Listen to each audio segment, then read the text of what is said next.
Bonsoir, bonsoir, bonsoir à tous les auditeurs, bonsoir à toutes les auditrices, bonsoir. Désolée pour ce retard, dites-nous si vous êtes déjà connectés. Dites-nous, saluez-nous, d'où êtes-vous, de quel pays êtes-vous? Bonsoir, bonsoir à tous. Bonsoir. Hello, hello, hello. Est-ce que vous êtes déjà connectés? Je vous invite à nous faire des cœurs, des likes, des émoticônes. Nous dire si vous êtes déjà là. Moi, je vais commencer à partager avant de vous présenter mes invités. J'invite aussi mes invités à partager, voilà, à partager dans des groupes, à partager sur leur mur. Pour l'instant, voilà, vous allez les découvrir au fur et à mesure. Ah, je vous vois connectés, je vois que ça arrive. D'où êtes-vous? Saluez-nous, dites-nous de quel pays, de quelle ville vous nous rejoignez. Bonjour, bonjour, bonjour. Bienvenue dans votre émission Instant H. Lévi Dislaine depuis Kinshasa. Un grand honneur, merci Lévi. Bonsoir, bonsoir, je vois que vous commencez à vous connecter. Toutes nos excuses pour ce retard, je vous expliquerai dans quelques instants pourquoi. Connectez-vous, connectez-vous, connectez-vous. Invitez du monde, ça ne coûte rien, c'est gratuit. Hein. Un petit partage sur votre mur, dans vos groupes. Saluons-nous, saluons-nous. D'où venez-vous? D'où êtes-vous? Partagez, partagez l'émission. Je vous invite vraiment à partager. Aujourd'hui, je vais vous mettre dès à présent la thématique. Hein. Voilà, vous êtes dans votre émission Instant H. Non, oh là là, c'était l'émission de la semaine dernière. Je remets la thématique du jour tout de suite. Connectez-vous, connectez-vous. Bonsoir, bonsoir à toutes les personnes qui nous rejoignent. Dites-nous de là où vous êtes connectés. De quel pays, de quelle ville. Saluons-nous, d'où vous êtes. Connectez-vous, connectez-vous, connectez-vous. Nous allons démarrer ce direct. On vous a trop fait attendre. Bonsoir, bonsoir.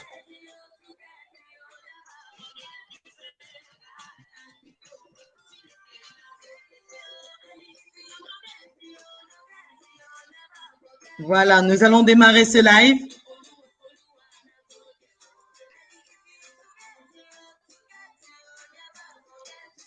Voilà, voilà, il y a le bon truc. Les croyants face au confinement. Voilà, vous attendiez cette thématique. Bonjour Nayolo, bonjour. Bonsoir James Maillard, bonsoir de Paris. Oh, Orléans est au rendez-vous. Bonsoir Nayolo de Orléans. Bonsoir, partagez, partagez l'émission. Dites-nous si vous êtes là, des cœurs, des likes, des émoticônes. Hein, on a eu aujourd'hui des personnes qui se sont, voilà, nos invités, ceux qui vont représenter certaines entités, certaines religions, voilà. Mais bien sûr, vous aussi, vous faites partie de cette émission. Nous avons besoin de votre force, nous avons besoin de vos témoignages, nous avons besoin de vos expériences. Nous comptons sur vous. Donc, sans plus tarder, nous allons démarrer notre émission. Donc, petite présentation de l'émission. Bienvenue dans l'émission Instant H. Voilà, nous nous retrouvons chaque mardi à partir de 21h30 normalement. Avant de démarrer cette émission, je tiens à présenter mes sincères condoléances à Nisette Ponja qui a perdu une amie très proche. Voilà, elle ne pourra pas être présente sur ce live. Beaucoup l'attendaient, mais voilà, c'est les aléas. Toutes mes condoléances à la famille biologique de Feza. Voilà. En deuxième partie, vous aurez Rufine, notre infirmière du bloc hygiéniste. Voilà. Pour le moment, on la laisse se reposer et elle interviendra en deuxième partie. Donc, sans plus tarder, je vais voilà, enlever le suspense et mettre le micro. Voilà, la caméra et les micros de disponibles. Bonsoir Adèle Penda, bonsoir Adolphine Gwemba, toujours en rendez-vous. Bonsoir à toutes et à tous. Nathalie Rémonus. Vraiment, connectez-vous, connectez-vous, partagez. Dites-nous si vous êtes là, des cœurs, des likes, des émoticônes, d'où vous nous suivez, le pays, la ville. Voilà. Présentation faite, je suis Miss Huguette, hein, l'animatrice de l'émission, et je ne suis pas seule, comme vous le savez, chaque semaine. Donc, je vais donner l'honneur aux femmes, si monsieur me le permet. Je vais donner la parole tout d'abord à Inda Djeridi. Alors, Inda, bonsoir. Bonsoir, bonsoir Miss Huguette, bonsoir à tous et tous ceux qui nous suivent. Hein. On est nombreux. Il y a Evelyne Malou qui est présente de l'Angleterre, Monsieur Muller-Day, Monsieur Day Muller, le coach, notre expert. J'espère, voilà, on est en train normalement de préparer des thématiques concernant voilà vos entreprises, votre business. Vraiment, je vous invite à préparer vos questions parce qu'il y a du lourd qui arrive. Bonsoir au coach Day Muller. Je vous invite vraiment à liker sa page. Vous aurez des clés pour votre business. Alors, Monsieur Diayendi, je ne sais pas comment vous voulez qu'on vous appelle. Moi, je tutoie tout le monde dans mon émission. Monsieur Eded, Monsieur Diayendi, comment on vous appelle ce soir? Le 2 me va, mais c'est Diayendi, c'est bon, mais on peut m'appeler Dedel parce que c'est le nom que j'utilise sur des réseaux sociaux et c'est le nom ou le prénom que je choisis d'utiliser sur les réseaux sociaux. Vaut mieux m'appeler comme ça, mais le nom Diayendi, c'est mon nom. Super, ok. Alors, il y a des écarts, décalage horaire. Notre invité, Monsieur Will Gospel, qui nous vient du Canada, le policier de l'Évangile, comme il aime s'appeler, doit avoir un petit voilà, décalage horaire. Je crois qu'au Canada, si je ne me trompe pas, il est 3 heures du matin actuellement. Est-ce qu'il a une petite absence? Je ne sais pas. Il va certainement réapparaître. Mais en tout cas, nous, on démarre avec les personnes qui sont présentes. Je vais démarrer par Inda. Inda, pour mes auditeurs et auditrices qui ne te connaissent pas, peux-tu te présenter toutes tes nombreuses casquettes? Alors oui, beaucoup sont reconnus. Hein. Ah bon, en fait oui, je suis naturopathe, énergéticienne, écrivaine, youtubeuse. Je suis aussi donc ancienne animatrice radio sur France Maghreb 2, ancienne chroniqueuse sur Vox Africa Paris. Actuellement, je suis donc animatrice radio TV sur El Mouatine Bruxelles TV et radio. Voilà. Et puis bon. Qu'est-ce que je peux dire d'autre? Je suis présidente d'une association humanitaire qui s'appelle Inaya sans frontières, qui œuvre beaucoup d'ailleurs en Afrique. J'ai des enfants de cœur au Sénégal, au Burkina Faso, voilà. Et pour moi, c'est on les salue justement. Et je pense qu'ils doivent nous suivre. Mais c'est pas parce qu'il faut. Mais plein de casquettes, hein, plein de casquettes. Wow. Bah, en fait, je pense que l'être humain est multidimensionnel. L'être humain n'est pas qu'une seule casquette. Il a une capacité d'adaptation et surtout, lorsqu'il est dans l'ouverture du cœur, de l'âme, il peut s'adapter à plusieurs situations. Et puis, quand on est passionné, moi, je suis une grande passionnée de l'humain, de la vie, de la nature, de tout ce qui fait du bien. Et voilà, j'essaye d'être la plus utile possible pour l'humanité. C'est ce que j'essaye de faire en tout cas. Wow. En tout cas, merci pour cette toute petite présentation parce qu'il y a tellement de casquettes. On pourrait vraiment, j'espère qu'on continuera à développer ça au cours de l'émission. Avec vraiment des salutations à toutes les personnes qui sont en train de se connecter. On vous voit Adèle Panda. Dites-nous de là où vous venez. Vraiment, connectez-vous, invitez du monde, partagez. Je ne vois pas Monsieur Trifas Protection, Monsieur Fabrice Trifas. Je ne vois pas Gisma. Je ne vois pas Tracy. Voilà, invitez du monde. Invitez toutes les communautés, invitez toutes les religions. Voilà, ce soir, on se dira tout. Alors, nous avons l'honneur d'avoir Monsieur Diayendi avec nous. Monsieur Diayendi, bonsoir. Bonsoir. Bonsoir, Messie.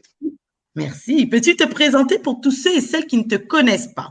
De nombreuses casquettes, qui es-tu? Que fais-tu dans la vie? Monsieur Diayendi, nombreuses casquettes, oui.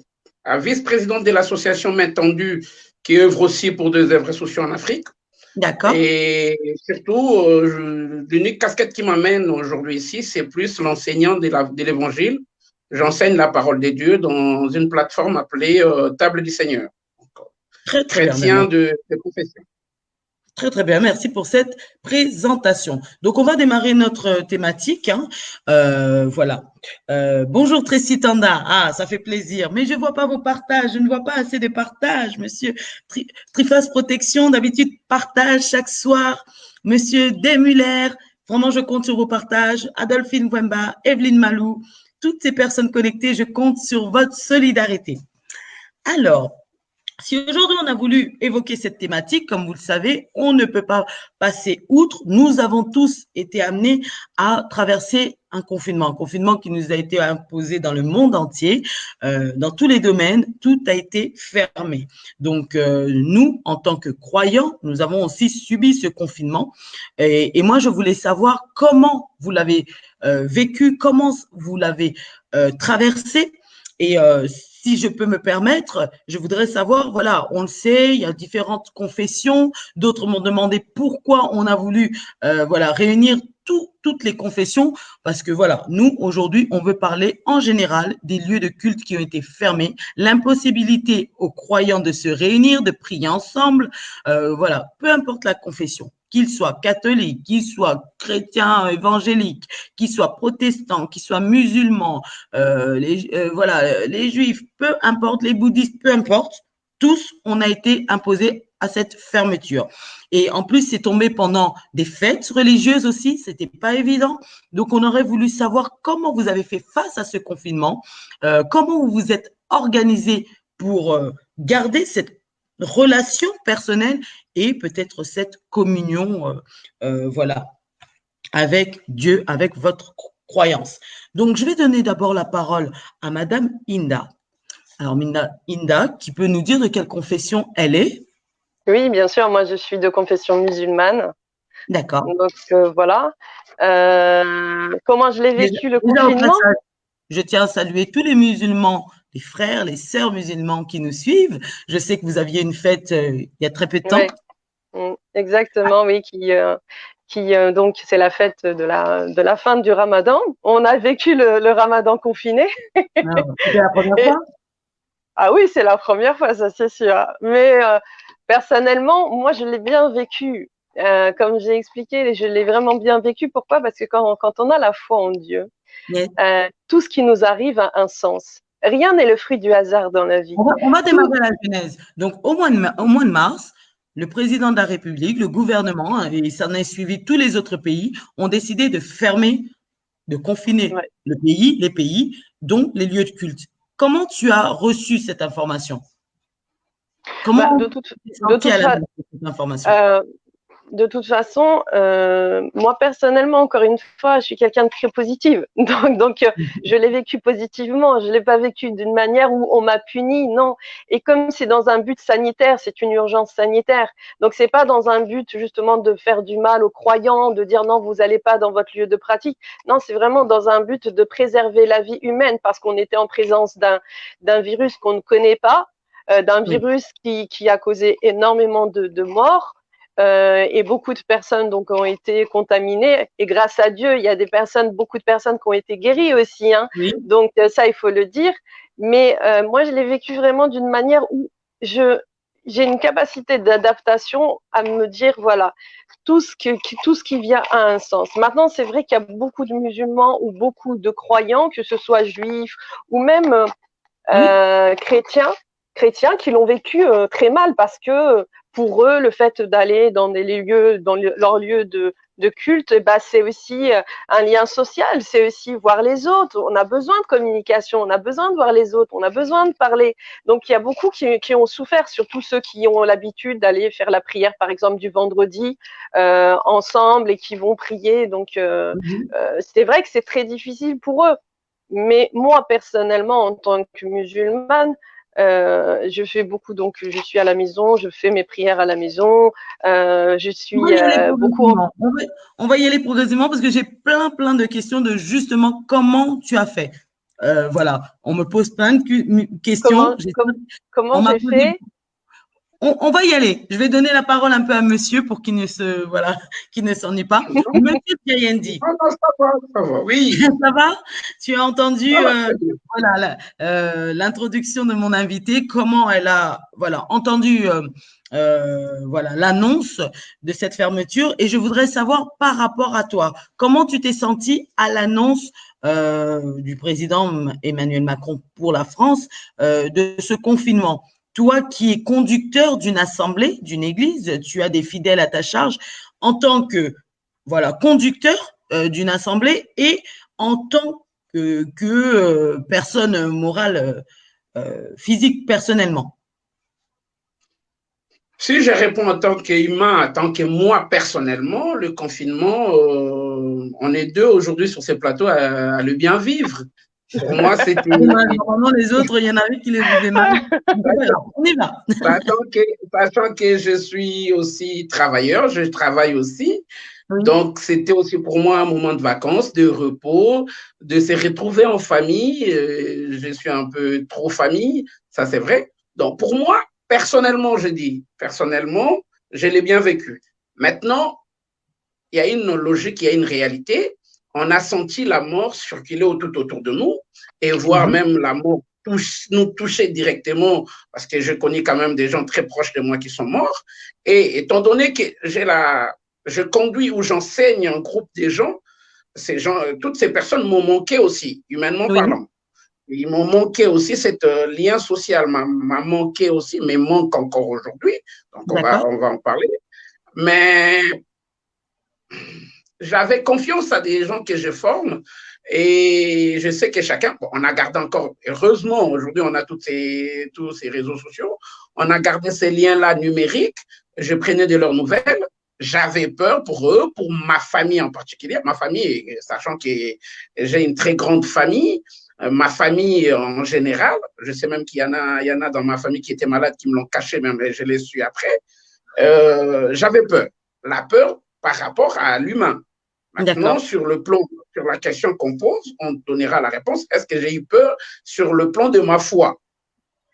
Ça aussi, c'est autre chose. C'est encore mais moi, personnellement, oui. J'ai navigué dans cette mélancolie, dans cette peur-là de dire peut-être que ça pouvait aussi m'arriver parce que j'ai eu un fils qui commençait à tousser. Crois-moi, quand tu entends ton fils tousser un tout petit peu dans sa chambre, chaque tour fait bondir le rythme cardiaque. Mais par contre, humainement parlant, non. On a passé des bons moments. On passe des bons moments et je n'ai pas peur. J'ai peur, mais à la fois bien. D'accord. Merci pour cette réponse. Avant de donner la parole à Inda, comme je vous le dis toujours, chers auditeurs, auditrices, nous ne sommes pas seuls sur ce plateau. Vous faites aussi la force de cette émission. Donc, dites-nous comment vous, en tant que croyant personnel, ou si vous ne l'êtes pas, tout simplement, vous avez, vécu cette annonce de confinement. Si vous êtes croyant, si vous êtes pratiquant, voilà. Comment vous l'avez vécu, comment vous l'avez pratiqué. N'hésitez pas, il y a encore des salutations. Bonsoir Lydia Matondo, bonsoir Germaine Pereira. Voilà, merci vraiment de votre soutien. Partagez l'émission, posez vos questions même à nos invités. N'hésitez pas, il y a un homme de Dieu, il y a une servante aussi dans la foi musulmane. Voilà, nous attendons les autres qui vont pas tarder à réagir, à intervenir, mais nous avançons dans la thématique. Là, qu'on voudrait savoir, parce que beaucoup m'ont posé la question, tu as invité Inda, qui est une femme musulmane, comme ils l'ont vu dans mon descriptif, mais elle peut-être n'a pas été affectée parce que les femmes ne vont pas à la mosquée. C'est ce qu'on m'a demandé. Alors, est-ce que les femmes ne vont pas à la mosquée ou est-ce qu'elles ont aussi une place à la mosquée? Qu'on puisse démystifier un peu. Bien sûr qu'elles ont une place à la mosquée, heureusement. Tout le monde est bienvenu à la mosquée. Les femmes ne sont pas en dessous des hommes dans l'islam. Malheureusement, il y a beaucoup de problèmes d'interprétation où on dit la femme est soumise à l'homme, alors qu'en fait, le Créateur, s'il nous a créé, que on dit, il y a une expression justement que l'un pour l'autre seront une couverture.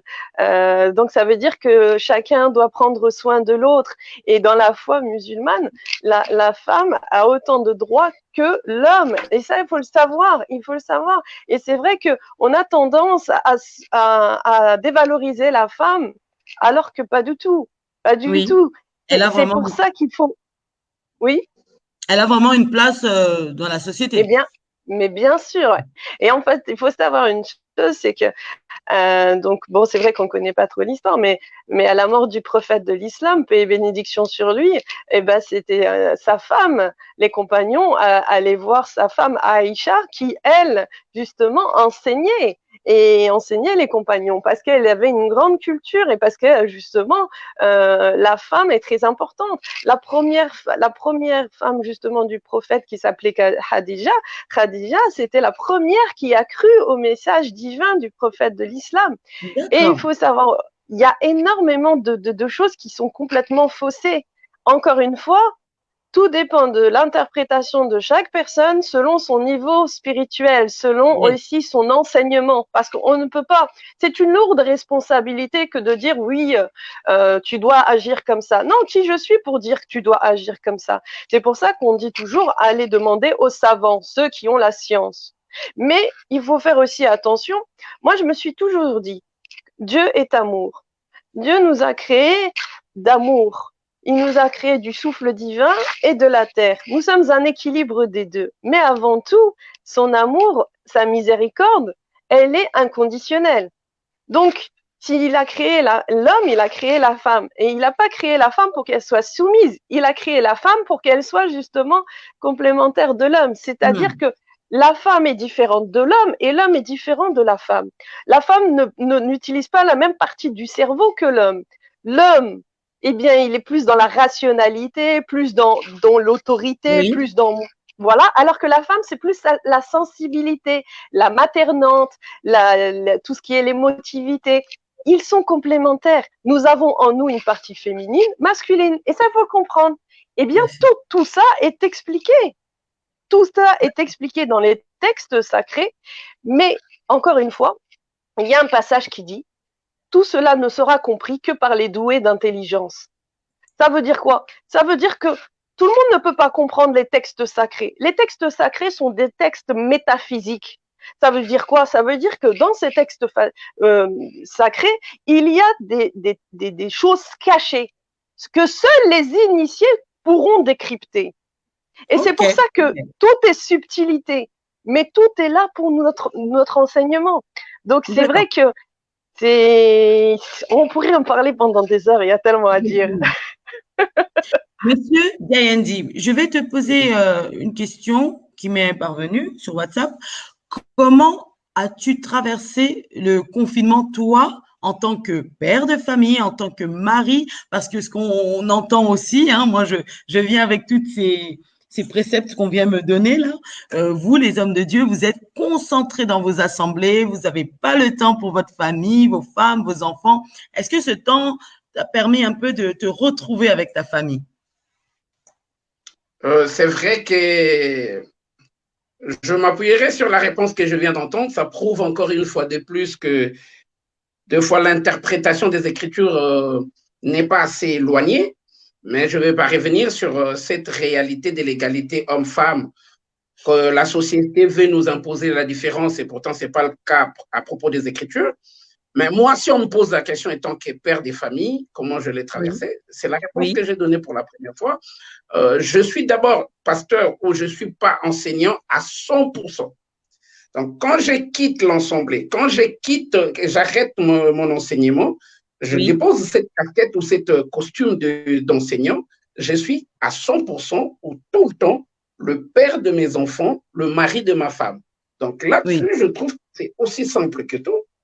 Dire qu'on est confiné tout le temps dans nos églises, si on veut expliquer, c'est une pratique qui est courante, mais que je refuse personnellement, que je ne crois pas qu'on devait le faire comme ça. Parce que même dans les Écritures, on recommande l'évêque, celui qu'on appelle le surveillant, le sentinelle, dont les musulmans appellent les savants, a l'obligation d'avoir une famille digne. Et comment ma famille sera digne si moi, je ne m'occupe pas d'eux? L'évêque était quelqu'un qui devait prendre soin de sa famille. Donc aujourd'hui, on devait aussi juger notre ministère par rapport aussi à la qualité ou à nos enfants. Donc c'est vraiment noir sur blanc écrit, Paul l'a recommandé à Timothée.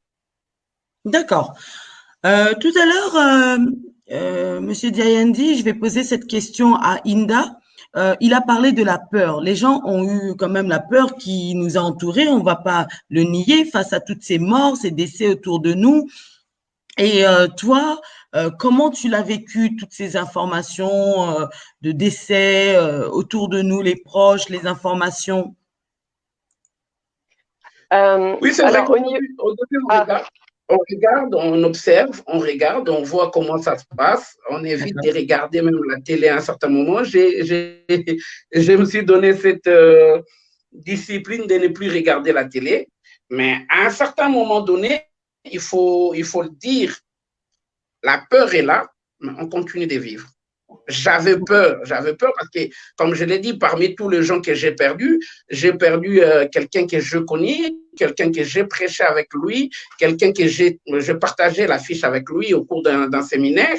Et voir cette grande personne, on me l'a annoncé à 2 heures du matin qu'il était parti, ça m'a donné un coup. Ça m'a donné un coup ces jours-là. Mais oui, comme je dis, bon, je parle plus des gens de l'Église, mais je parle de ma famille aussi. Et ma famille élargie, comme on l'appelle en Afrique. Une grande famille. Ma famille élargie. J'avais peur.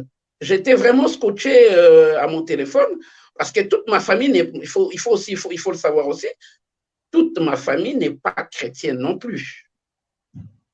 D'accord, on en saura un peu plus. Tu as laissé un petit point d'interrogation. Inda, comment toi l'as vécu? Je vais poser la même question à Inda. Inda, comment toi tu l'as vécu, toutes ces informations, ces décès autour de nous durant le confinement?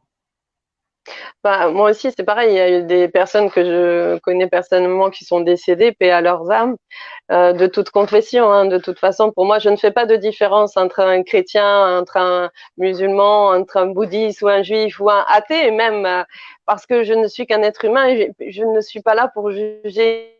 Donc maintenant, c'est vrai que le mot peur est revenu plusieurs fois et j'ai même des amis qui m'appelaient, sachant que je suis praticienne de santé, c'est mon métier d'écouter de la souffrance humaine tous les jours.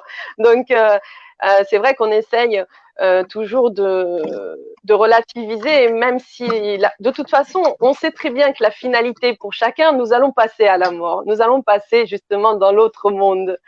Mais encore une fois, le mot peur en lui-même, j'essaye vraiment de pas vivre dans la peur. Voilà. Moi, je suis quelqu'un de me dire, c'est vrai que j'ai eu peur comme Diayandi vient de le dire. J'ai eu peur pour ma famille, pour mes parents, pour mon fils de 4 ans. Mais pour moi, personnellement, j'ai pas peur. Parce qu'en réalité, la mort ne me fait pas peur. Encore une fois, je vais peut-être choquer beaucoup de gens, mais je suis une amoureuse du divin. Et en tant qu'amoureuse du divin, je ressens son amour à chaque instant.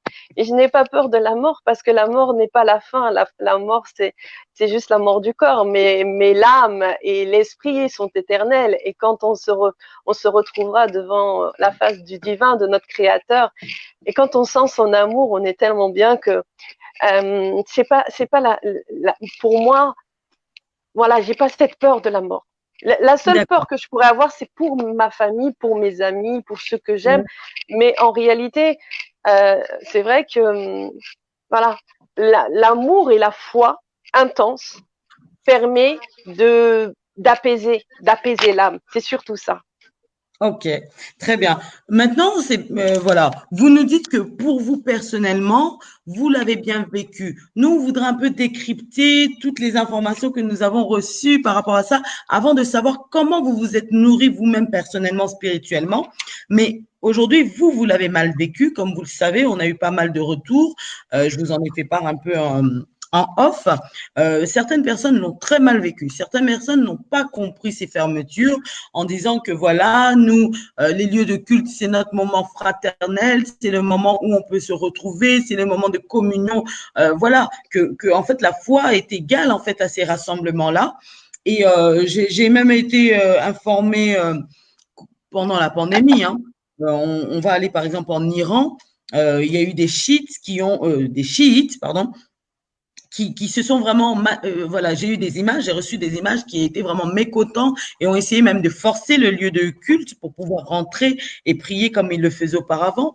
J'ai entendu que même en région parisienne, il y a des églises qui se sont créées, des églises évangéliques clandestines pour pouvoir prier. Donc, ils ont trouvé des salons de coiffure, etc. On a là un sentiment qu'ils n'ont pas pris en compte le danger, en fait, que cela pouvait causer, mais qu'ils ont plus regardé leur foi, comme tu nous le dis un peu, Inda, voilà, moi, si j'ai mon Dieu, ben, je suis en paix, voilà, on va tous mourir de quelque chose, mais est-ce qu'il faut quand même être conscient voilà, de cette pandémie qui est là, cette maladie qui est le coronavirus? Est-ce que ça, vous l'entendez quand même et que autour de vous, vous demandez aux gens quand même de se protéger par rapport à ça? Bien sûr, c'est très important. Même quand je parle de ma foi, la priorité dans la foi, c'est de respecter les autres et de ne pas mettre la vie des autres en danger. Donc, lorsqu'il y a des recommandations sanitaires, eh bien, on doit les respecter. Ça, c'est quelque chose de très important. Et c'est pas parce que je vais pas aller prier à la mosquée que Dieu va moins m'aimer. Au contraire, il va encore plus, justement, mon comportement vis-à-vis des autres, vis-à-vis de la protection, le respect, justement, des règles. C'est là ma foi. Parce que la foi, elle n'est pas que dans le fait de dire ah ben non, si je vais pas prier voilà dans mon lieu de culte, bah c'est pas bon, je vais pas me sentir proche de Dieu. Non, au contraire. Bien au contraire. Et ce qui est important, c'est vraiment de respecter. Parce que là, on est en présence d'un virus qui a fait quand même beaucoup de dégâts, qui a tué énormément de gens, qui a tué énormément aussi de grands-parents. Parce qu'on a vu que dans les décès, il y a énormément de grands-parents, des personnes qui ont un système immunitaire justement défaillant, beaucoup plus fragilisé. Donc, c'est notre responsabilité. Et notre responsabilité en tant que croyant, c'est justement de respecter l'autre et de faire attention à ne pas mettre en danger leur vie. Très bien. Monsieur Diayendi, je vous pose la même question et j'ai un message qui m'est paru. N'hésitez pas à poser vos questions, à réagir, à interagir comme vous savez si bien le faire. Je vous trouve très calme, trop attentif ce soir, trop sage. Voilà, ne regardez pas la thématique. Soyez détendus, on est chez nous, à demi confiné, mais à l'aise. Alors, il y a Monsieur William. Je vais poser cette question d'abord à Monsieur Diayendi. Donc, c'est pas une question, mais voilà, il nous fait un constat, c'est respecter les autorités. Donc, je pense que dans toutes les croyances, en tout cas celles chrétiennes, il est dit de respecter les autorités. Et pourquoi les gens ont autant insisté, autant transgressé et sont encore, voilà, ont autant poussé. J'ai vraiment des notes là de tout ce qui, parce que le gouvernement avait refusé l'ouverture des églises, on va en parler au cours de l'émission, mais pourquoi les gens ont eu du mal à respecter les autorités? En tout cas, vu qu'on parle des Écritures, on va essayer de donner des références. Cette phrase de M. Mirail, je crois, Myriam William, ce n'est pas une question, c'est un constat et c'est une vérité écrite dans les livres des Romains 13. C'est une lettre qui est attribuée à Paul dans le livre des Romains 13 qui recommande aux chrétiens, aux croyants de respecter la loi, respecter l'État. Et même Christ lui-même, en présentant les choses, il dit à César ce qui est à César, à Dieu ce qui est à Dieu. On sait qu'à ce moment-là, pendant que Christ était là, l'autorité de l'État était entre les mains de César, entre les mains des Romains. Maintenant, moi personnellement, ce que je dis, la foi c'est autre chose, mais l'interaction sociale aussi c'est autre chose. Nous-mêmes, nous venons en disant que la loi est individuelle. Oui, moi, ma foi est individuelle, mon salut est individuel. Donc, si moi je crois, entre guillemets, je dis, si je crois que je suis protégé par cette maladie, mais il faut que je pense aussi aux autres.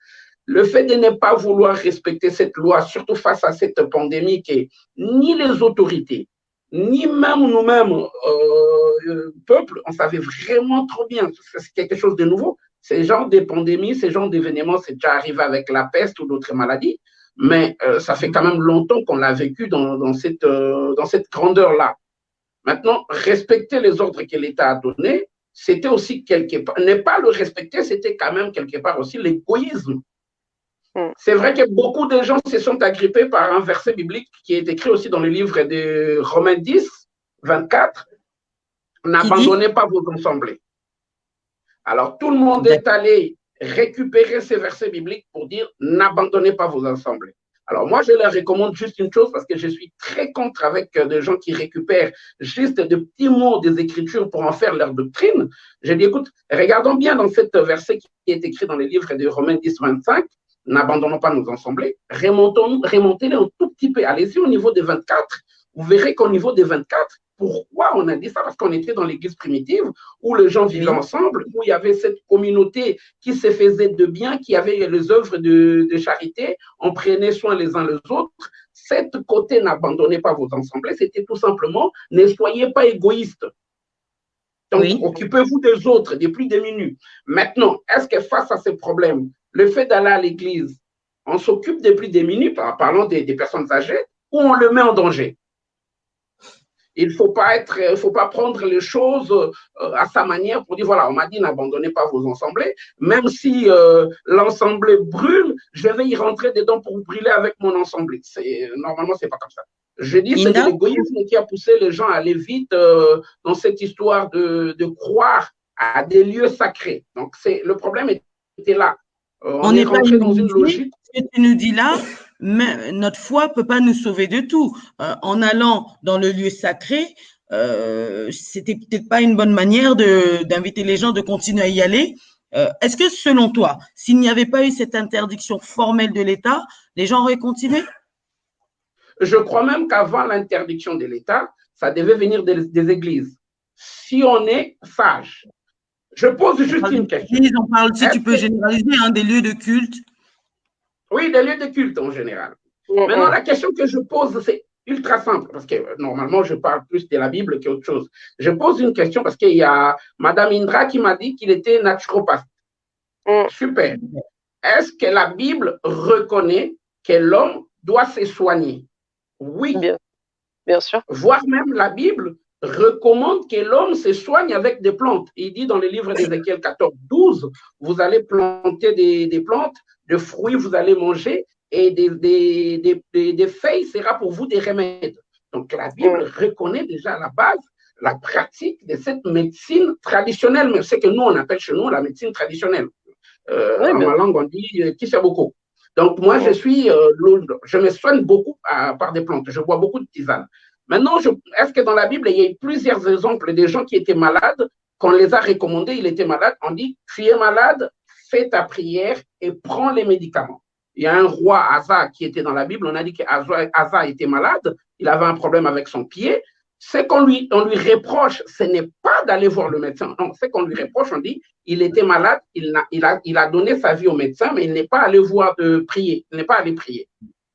Moi, je trouve ça, c'est vraiment de l'égoïsme.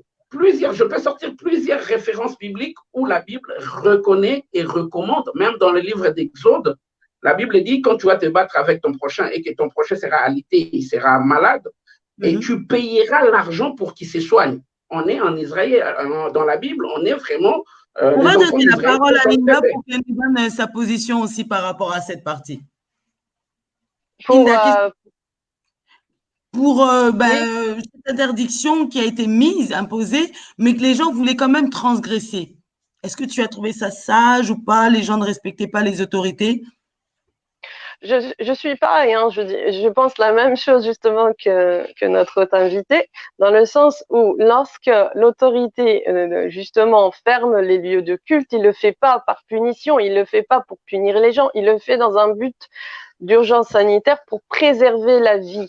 Maintenant, celui qui transgresse et qui va aller qui veut quand même aller prier dans les lieux de culte, eh bien, il faut qu'il se réfère justement à l'enseignement. Par exemple, nous, dans l'islam, le Coran et la Sunna.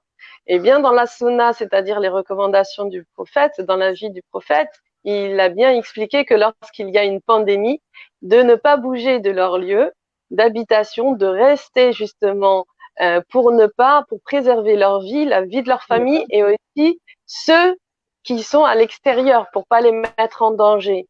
Donc celui qui transgresse, il faut savoir une chose, on n'est pas là pour juger, mais il faut se remettre à chaque fois en question de pourquoi je transgresse. Pourquoi? Parce qu'il y en a beaucoup qui sont dans la colère.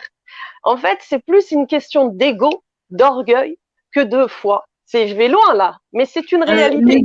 L'ego et l'orgueil envers qui? Cette colère envers qui? Cette colère envers justement l'autorité de l'État. D'accord. Parce que faut savoir une chose, c'est que il y a énormément de questionnements aussi. On pourrait en parler sur ce qui s'est passé au niveau de l'État, avec tout ce qui s'est passé au niveau des masques, au niveau des tests, enfin tout ça, plus aussi la vie de ces personnes âgées qui sont décédées dans les EHPAD, malheureusement. Donc il y a eu énormément de choses qui ont fait qu'il y a énormément de personnes qui se sont mises en colère contre l'État. Et donc, la plupart du temps, c'est plus vis-à-vis de l'État qu'ils vont s'énerver qu'au niveau de la foi. Parce que cette question de foi, encore une fois, quand il y a des problèmes comme ça qui sont d'envergure mondiale au niveau des pandémies, c'est quand même quelque chose qui met la vie des autres en danger. Et donc, dans ce cas-là, ma foi me dit de préserver ma vie et ceux des autres. C'est tout, ni plus ni moins. On a des règles. Si on ne respecte pas les règles, eh bien après, c'est à nous d'en suivre les conséquences, c'est-à-dire d'avoir ces conséquences-là.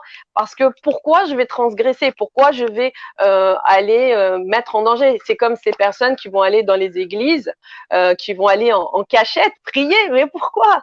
Parce que vous vous mettez en danger, vous êtes peut-être porteur sain de ce virus et vous ne le savez même pas. Et vous allez contaminer ces personnes âgées, comme il disait justement, qui sont aussi nos grands-parents, parce que pour moi, nous sommes tous une famille, hein, donc pourquoi moi je vais aller contaminer la personne âgée ou une personne par exemple qui va avoir des pathologies auto-immunes ou d'autres problèmes de santé. Donc là aussi, il faut toujours se mettre en question et se dire, voilà, moi, en tant que croyant, je dois préserver la vie humaine et donc je dois respecter, c'est tout. Très bien pour cette réponse. Vraiment, je vous invite à continuer à vous connecter, à partager. Je vois que vous êtes de plus en plus nombreux. Bonsoir à tous ceux qui nous rejoignent. Papi Original Sita Mananga, Chantal Mbaki, William qui nous a posé la question, Monsieur Darcy Capia David qui nous a rejoint. Je vois vraiment que vous êtes connectés.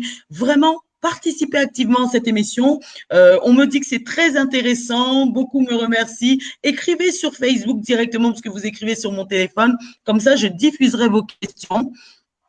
Voilà. Avant de poser les questions là qui m'ont déjà été mises en ligne, je vais en poser encore une personnellement vous-même. Inda, comment, voilà, tu vois, on fait des rétrospections de notre vie, ça nous permet de faire des bilans, ça nous permet de faire des choses qu'on n'a pas eu le temps de faire. On voit qu'à la fin de l'année, le 31 décembre, les gens prennent des résolutions en décembre parce que nous allons changer d'année. Est-ce que toi, ce temps de pandémie, ce temps t'a permis de faire le point, de méditer plus? Qu'est-ce que tu as fait par rapport à ta foi? Alors moi, qu'est-ce que j'ai fait? Le premier mois, j'ai lu un roman.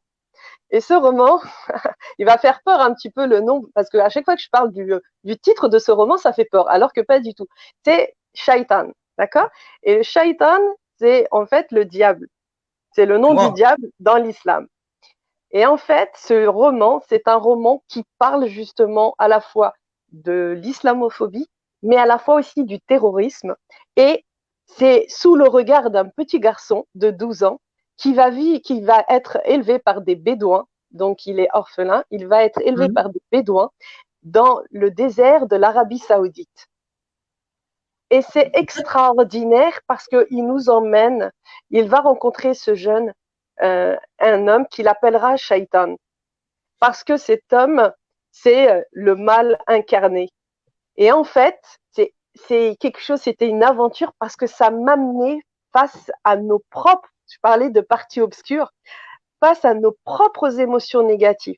Et dans ce roman, il y a le passage des 7 enfers. Et ensuite, il y a aussi un passage du pèlerinage de la Mecque autour de la Kaaba et qui nous amène vraiment vers une élévation de l'âme et une transcendance.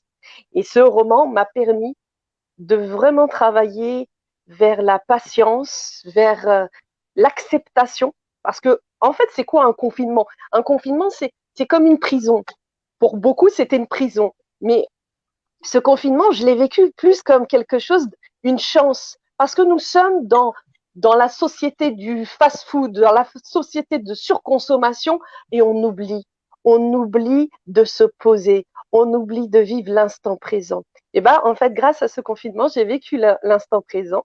Et donc, j'ai lu ce livre-là, donc Shaitan et l'auteur, c'est quelque chose d'extraordinaire, Armand Bernardi, vraiment, je le salue. Et qu'est-ce qu'il a fait? Parce qu'il m'a inspiré. Chaque jour, j'écrivais une chronique, un texte de 3 minutes. Chaque jour, après la prière du matin du Fajr, j'écrivais un texte sur une inspiration du moment de l'instant présent. Et j'ai écrit 30 textes pour les 30 jours du Ramadan. 30 Waouh. textes différents sur la Ils sont en ligne sur spiritualité. YouTube, hein. Ils sont sur YouTube et en plus, j'ai fait le titre Vivre son ramadan confiné. Waouh, waouh, waouh. Et, et On va revenir dessus parce qu'il y a plein de questions qui chauffent. Tu reviendras dessus, garde ça au chaud. Donc, j'ai des questions qui reviennent, qui reviennent, qui reviennent. Je vais m'adresser tout de suite à un leader spirituel qui est ici présent, Monsieur Diayandi. C'est lui qui aura l'honneur de nous répondre. Les gens veulent savoir parce que ils ont senti au-delà de cette solitude que les fidèles ont pu avoir pour certains, ils ont senti une sorte de pression de la part des églises, des lieux de culte, étant donné que leur principale ressource, entrée d'argent, vient des dîmes, des offrandes. Alors, Inda nous dira quel est le terme quand les gens donnent leurs dons. Et les gens, je mets les questions, hein, il y a Evelyne Malou qui nous dit « Please, pouvez-vous nous éclairer sur ce sujet d'offrande pendant le confinement ?» Nous avons M. Darcy Capia qui nous dit « Durant le confinement, certains pasteurs ont-ils vu leurs églises tomber en faillite financièrement ?» Nous avons aussi la question, donc toujours de M. Darcy Capia, « Nous avons assisté à une forme de pression pour les offrandes en ligne. Cela est-il conforme à la Bible ?» Donc, cette question, je pense que je vais essayer de la poser aux deux dans les différents cultes. C'est vrai que c'est basé beaucoup sur les dons des fidèles. Que dites-vous par rapport à ces questions qui nous sont revenues maintes et maintes fois, je les vois. Je pose à M. Diayandi d'abord cette question.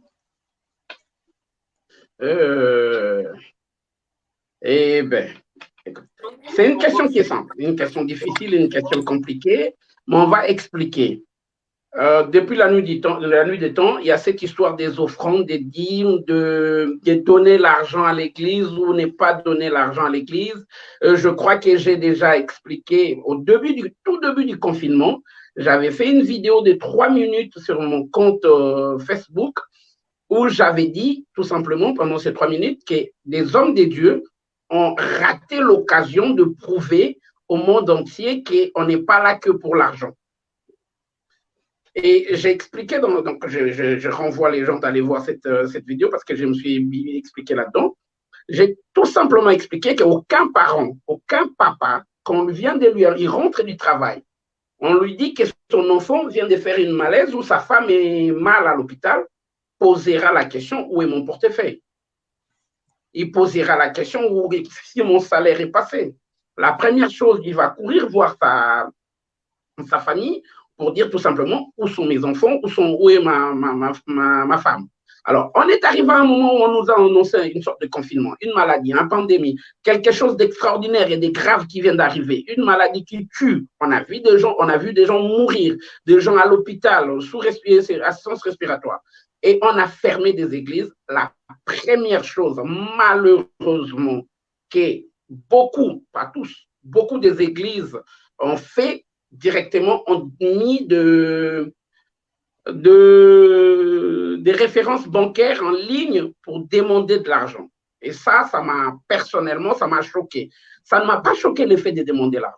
Je l'ai dit dans plusieurs de mes vidéos, je l'ai dit clairement que la dîme dans le Nouveau Testament, excusez-moi le terme, n'existait pas. Maintenant, je crois que Mme Indra nous expliquera ça chez les musulmans, mais dans toutes les 3 religions monothéistes qui existent aujourd'hui, qui est visible aujourd'hui, on a toujours donné l'argent à l'Église. On a toujours, donc appelez-le comme vous voulez, tzedaka, appelez-le sadaka ou quoi que ce soit. J'aime bien même comment on l'appelle tzedaka, qui signifie tout simplement être juste avec l'autre. Mais le problème, ce n'est pas donner l'argent. Ce n'est pas ça qui me dérange. Et on vient de le prouver. Le problème, qu'est-ce qu'on fait avec l'argent qu'on donne? Est-ce qu'au début du confinement, l'Église avait besoin de l'argent? Même l'État a demandé aux bailleurs, a demandé aux propriétaires d'être vraiment clément. Est-ce qu'on en avait besoin de demander l'argent aux fidèles? Je ne crois pas. C'est vrai que moi, je ne suis pas un exemple parce que l'église que je conduis ne donne pas des dîmes. Je travaille, je me vois mal aller demander des dîmes, chose que je ne crois pas. Mais est-ce qu'on a besoin d'argent pour des besoins qu'on a? Oui. on a besoin d'argent parce qu'on présente, si je le fais seul, je ne pourrais pas, on présente des besoins, on sort un carnet, on sort un cahier où on a besoin de ça, et ensemble, on cotise, on paye ce qu'on a besoin pour continuer de travailler. Et on essaye aussi d'être des bons gestionnaires, à ne pas aller chercher des grandes églises ou des grands édifices pour venir dépouiller les autres. Donc, on essaye vraiment de veiller à ça. Je l'ai dit pour ne pas faire de longs discours. C'est vrai, on a vu ça. Je l'ai vu. Moi, personnellement, ça m'a choqué. Ce n'était pas le moment de le faire. Il faut rester dans ces côtés amour, dans ces côtés amour de l'autre. Je ne crois pas que si ça arrivait chez moi, comme dit, que mon fils est mort, je penserais d'abord à l'argent. Mais après… D'accord. Avant de revenir dessus et de donner aussi la parole à Inda, il y a Rufine Banouni qui s'est connectée. Rufine Banouni est infirmière au bloc d'hygiène hospitalier, si je ne me trompe pas. Et beaucoup m'ont demandé, mais qu'est-ce qu'elle vient faire dans cette thématique? Qu'est-ce qu'elle vient faire? C'est en rapport à une question qui m'a été posée juste un peu plus haut, qui est la suivante. Comment vous voyez le retour au culte? Est-ce que ceci est trop tôt ou pas? Donc, justement, voilà, qui mieux qu'une personne cadre hospitalière peut nous donner un peu la situation actuelle? Comme vous le savez, cette maladie, cette pandémie n'a pas encore fini. Donc, je vais laisser la parole à notre experte de ce soir.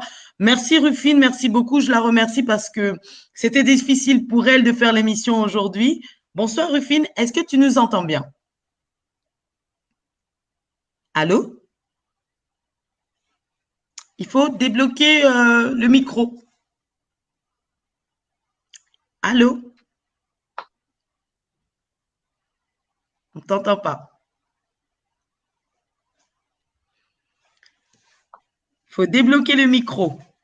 Désolé pour les allures. Continuez à poser vos questions. Je vois que vos questions commencent à arriver. Ce dont vous n'étiez pas d'accord, ce qui vous manque, comment vous voyez le retour, comment vous préparez, le temps que Rufine puisse faire ses réglages pour qu'on l'entende. On t'entendait au départ, mais là, on ne t'entend plus. Alors, le temps que tu règles ça, dès que j'entendrai ta voix, je te redonnerai la parole. Il faut que tu débloques ton micro. Il faut débloquer ton micro ou te déconnecter, te reconnecter. On ne t'entend pas. Alors, Inda, comme tu l'as vu, les gens là étaient très actifs, très vifs en disant qu'ils ont sorti, je remets un peu des messages, voilà. Voilà, certains hommes de Dieu mettent la pression sur les fidèles. Comment ça s'est passé? Attends, je vais juste faire un test.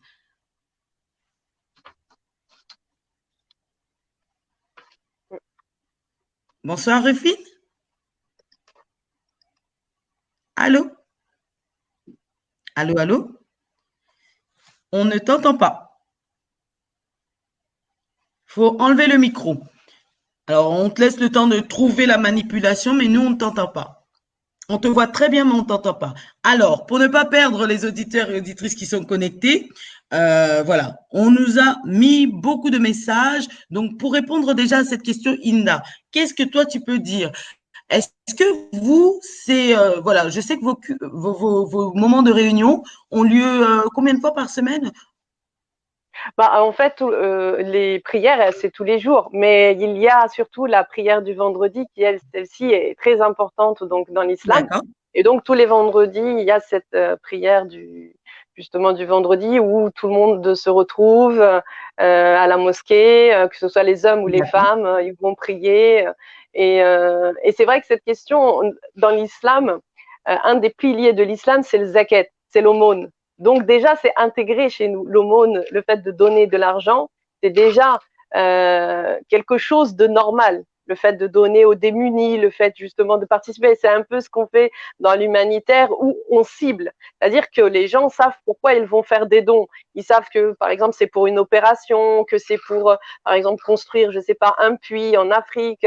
Donc, ils ont confiance. C'est aussi un lien de confiance entre eux, que ce soit la mosquée ou que ce soit avec des associations. Mais en fait, de là où avoir la pression, moi personnellement, je l'ai pas vécu la pression parce que j'ai pas eu cette pression de de la mosquée qui nous appelaient ou qui nous disaient venez donner des dons et tout, puisque de toute façon les mosquées elles étaient fermées et j'avais pas donc les imams qui vont me dire donnez de l'argent. Par contre, c'est vrai que pendant ce confinement, nous on a eu le Ramadan et pendant le Ramadan, c'est une période où on multiplie les zakat, on multiplie les aumônes parce que on doit absolument faire le bien, aider le pauvre, le plus démuni, les orphelins. Ça fait partie justement de notre enseignement, d'être les plus utiles pour les autres, pour les pauvres. Donc voilà. Mais après, il y a des associations qui, eux, mettent la pression. Hein. Il y a vraiment des gens, après, qui sont sans scrupules aussi. Hein. C'est qu'il y a des personnes qui mettent la pression. Moi, j'aime pas. Trop agressive. Moi, je n'aime pas. Moi, j'aime la douceur. Voilà, avec la douceur, il n'y a pas de souci. Mais par contre, si on me met la pression ou on me dit, parce qu'il y en a qui abusent, il y en a qui vont me dire, ah, mais si tu donnes pas, tu vas aller en enfer, hein. Ah là là là là là là. Alors là, ils sont spécialisés pour vous faire peur et vous dire, ah, tu vas aller en enfer parce que tu donnes pas. Et ou alors ils vont dire, ah, tout de suite là, il faut que tu donnes tout de suite. Tu donnes pas, ça y est, c'est fini, hein, parce que ton temps il est écoulé. Donc, je vais donner aussi l'intervention de Tracy qui vient un peu casser toutes les, et contredire, hein, il faut des pour, des contre. Donc, elle nous indique, elle va dans le sens de Monsieur Diayendi, que la dîme, donc peu importe la quête, elle est biblique. Et c'est une relation personnelle avec Dieu. Même fermées, les églises n'ont pas à être exemptées de payer leur loyer. Si en donnant, on marmonne contre les hommes de Dieu, ce n'est pas bon. Voilà. Monsieur Diayendi, là, les gens, ils voudraient vraiment comprendre, ils voudraient que vous puissiez les aider. Aujourd'hui, cette dîme, elle est remise pour quelle utilité, en fait? Pour payer les églises? Est-ce que ça, il faut qu'on le comprenne? Vous allez me supporter pendant 2 minutes, peut-être que je serai technique, mais je suis obligé. En lisant de commentaires, j'ai vu quelques commentaires qui m'ont fait sourire, mais malgré que je mal, parce que c'est pas rigolo, c'est pas des choses simples. On dit que des pasteurs vendent des bénédictions. Non, c'est faux. C'est archi faux, je l'ai dit ouvertement aujourd'hui. Les pasteurs ne vendent pas des bénédictions. C'est une logique biblique. On va expliquer simple. D'où vient la dîme? Même quand on a entendu Abraham a donné la dîme, d'où vient la dîme réellement? Parce que quand on nous parle des dîmes qu'Abraham a donné dans la Bible, dans le livre de Genèse, c'est vrai.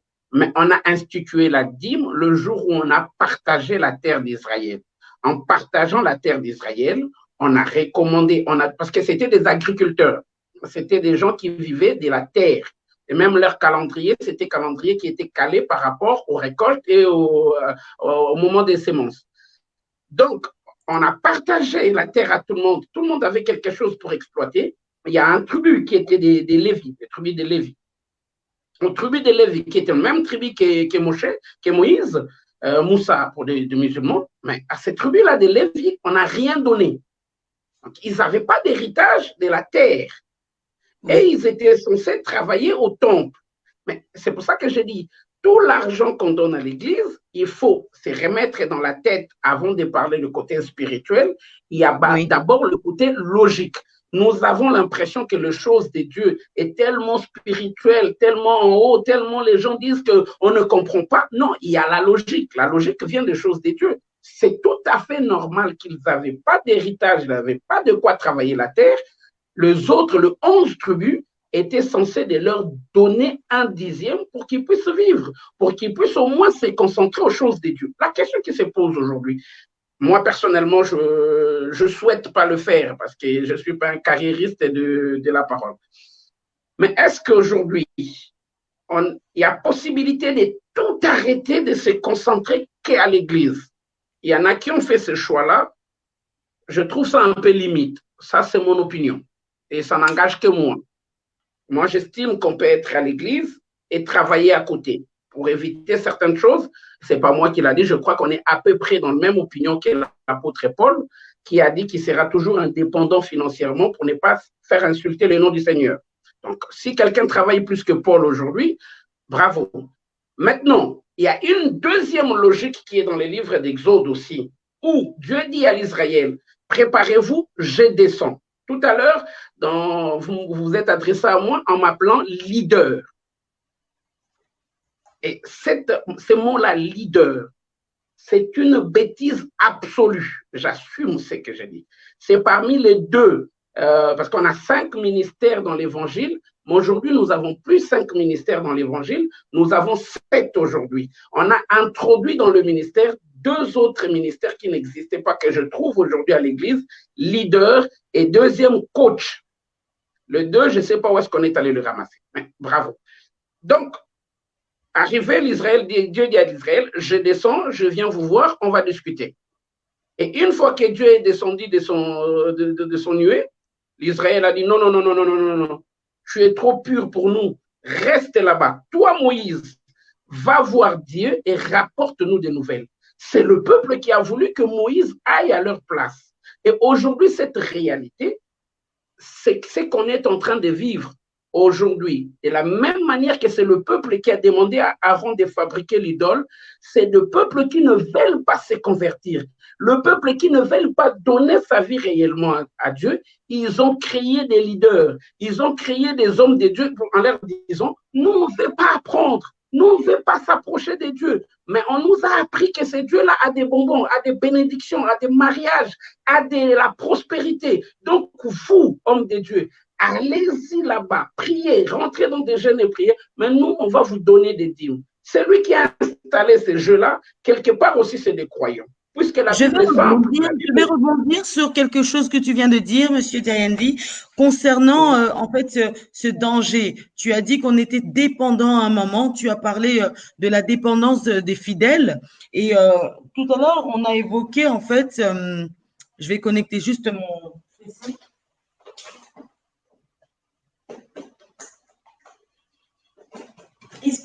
Excusez-moi, toutes mes excuses, voilà, pour ne pas être déconnecté. Alors, tout à l'heure, tu as évoqué dans ton échange cette dépendance que les gens ont donné des titres à des hommes de Dieu, etc.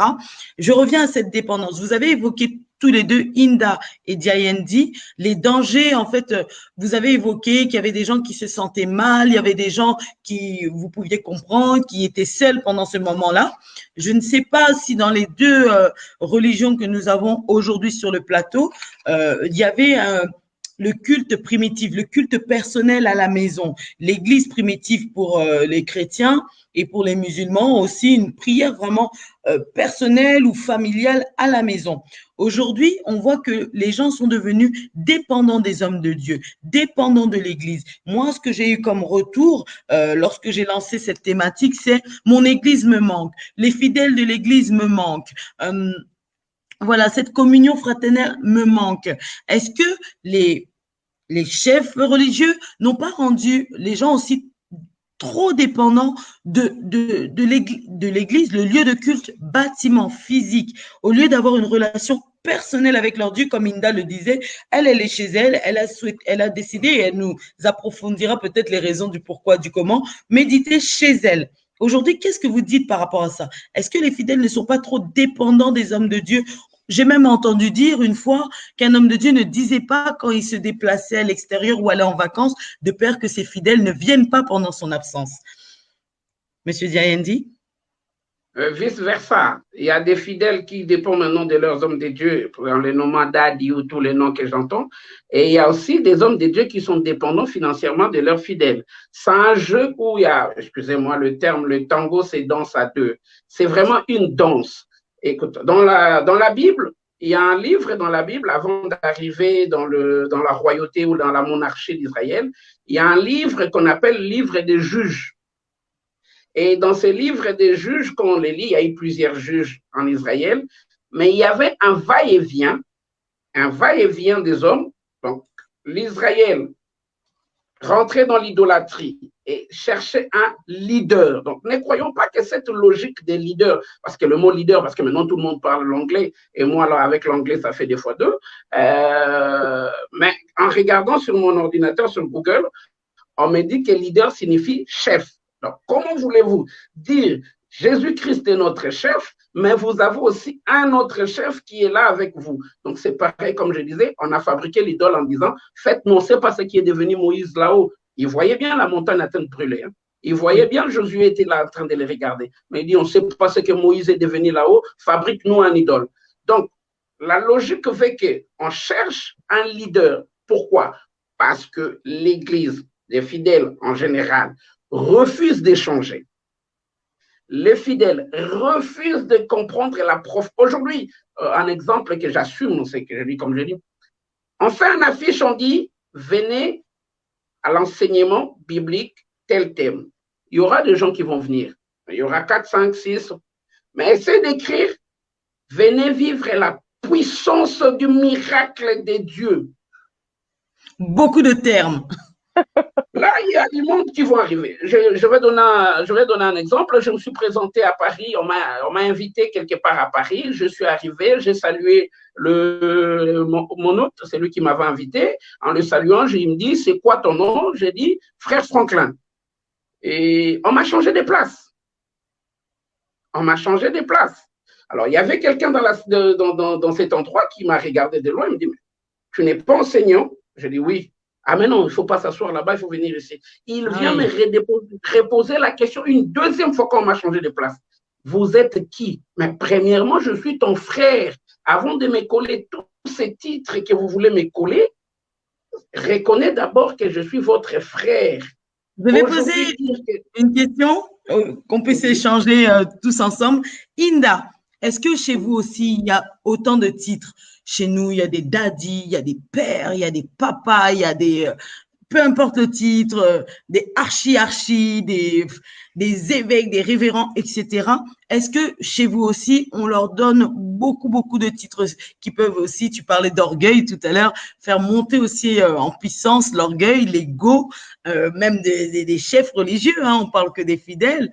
Est-ce que vous aussi, il y a des titres comme ça qu'on peut donner, créer pour…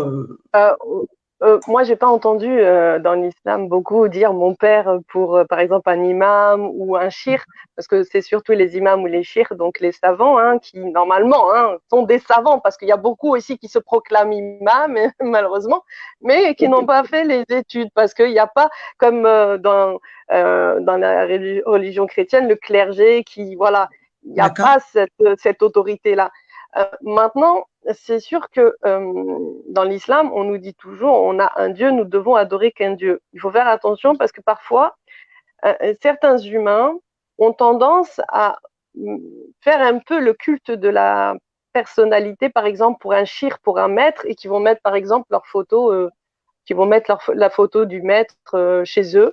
Et c'est un peu cette question d'idolâtrie ou bien d'associationnisme aussi, malheureusement. Hein. Il faut vraiment faire attention parce que nous devons adorer et aimer que le Créateur. Et certes, nous avons besoin d'enseignements, nous avons besoin des textes, nous avons besoin d'aller écouter justement les savants. Mais encore une fois, je suis partisane de dire tout ce que j'écoute, je prends donc ce qui résonne en moi. Tout ce que j'écoute doit résonner selon un principe important pour moi, c'est la reconnexion avec la source de l'amour inconditionnel. Voilà. Pour moi, si j'ai ce discours-là, parce que c'est important aussi, hein, cette relation avec la mosquée où les fidèles se retrouvent, c'est ce lien social aussi qu'on recherche, parce que l'humain, il a besoin de lien social, il a besoin de communiquer, d'être en relation avec les autres, parce que l'être humain est un être qui est beaucoup en carence affective. Sachant qu'il est toujours dans ce besoin d'affect, il est énormément dans l'affect. Et le fait d'avoir ses amis dans la communauté, de prier. Et puis, des fois, il y a des discours aussi de certains imams qui vous transcendent, qui sont, ou que ce soit même des prêtres, hein, dans n'importe quelle confession, qui vous transcendent. C'est-à-dire, ils vous parlent de l'amour de Dieu, de vous reconnecter à cet amour que nous sommes tous une famille, que nous sommes tous, nous devons respecter le musulman comme le non-musulman. Il n'y a pas un supérieur à l'autre. Et tous ces discours-là qui sont des discours qui rassemblent, sont justement les discours qui nourrissent l'âme. Moi, c'est ça que je recherche. Moi, je cherche à nourrir mon âme.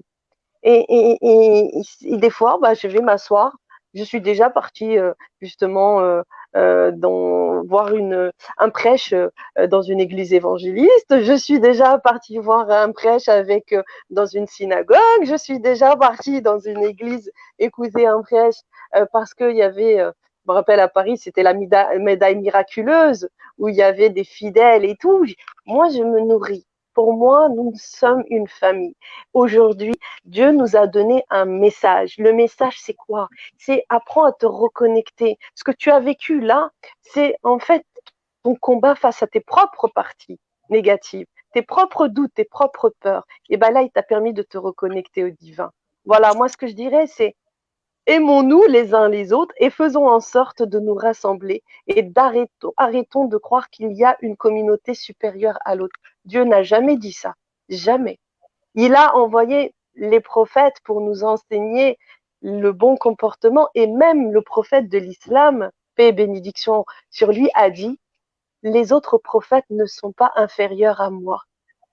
C'est extraordinaire. Et c'est là où on se dit mais l'être humain, avec ses interprétations faussées, a complètement galvaudé le message divin qui n'est autre que l'amour. C'est l'amour. Seul l'amour nous guérira. Seul l'amour nous guérira. Et toi-même personnellement, alors, comment tu as pu mettre en pratique ta foi très rapidement, comme nous sommes en train de tendre à la fin de l'émission? C'est pour ça qu'il vous reste encore quelques minutes pour pouvoir réagir, interagir, partager. Voilà, il y a Arlette qui partage ton avis. Toi-même personnellement, comment as-tu pu rentrer, voilà, en concentration spirituelle, si je peux me permettre? Tu es resté chez toi, il y a eu la période de Ramadan. Comment tu l'as fait, ce moment de prière? Bah, en fait, moi, voilà, ce moment de prière, pour moi, le ramadan était extraordinaire parce que c'était un ramadan confiné où, comme je t'ai expliqué, j'ai écrit chaque jour une inspiration du moment et chaque jour, justement, j'ai été inspirée par la source de l'amour parce que moi, je l'appelle l'amour inconditionnel. Oui. Et j'ai écrit un texte de 3 minutes qui, après, grâce à cet auteur donc du roman Shaitan, qui m'a suivi. C'est un vrai Sicilien qui m'a suivi dans mon aventure et chaque jour, je lui envoyais mon audio et il mettait en vidéo justement ces chroniques pour permettre, parce que pour moi, mon but personnel, puisque je le vivais comme quelque chose de positif et je savais qu'il y avait des gens qui étaient en souffrance et justement, en tant que praticienne de santé qui côtoie la souffrance humaine, je me suis dit, comment je peux participer à ma manière à faire du bien aux autres? Eh bien, ces chroniques-là, j'en ai mis toute mon intention, tout mon amour, toute mon énergie pour que ce soit quelque chose de positif et apaiser les gens. Voilà, c'est surtout ça. Donc, oui, moi, je l'ai vraiment vécu comme une reconnexion avec l'amour de ma vie. Voilà, c'est. Enfin, j'étais comme une. Comment dire? Je vois vraiment que c'était une très bonne période, quand même, malgré les décès que nous entendons.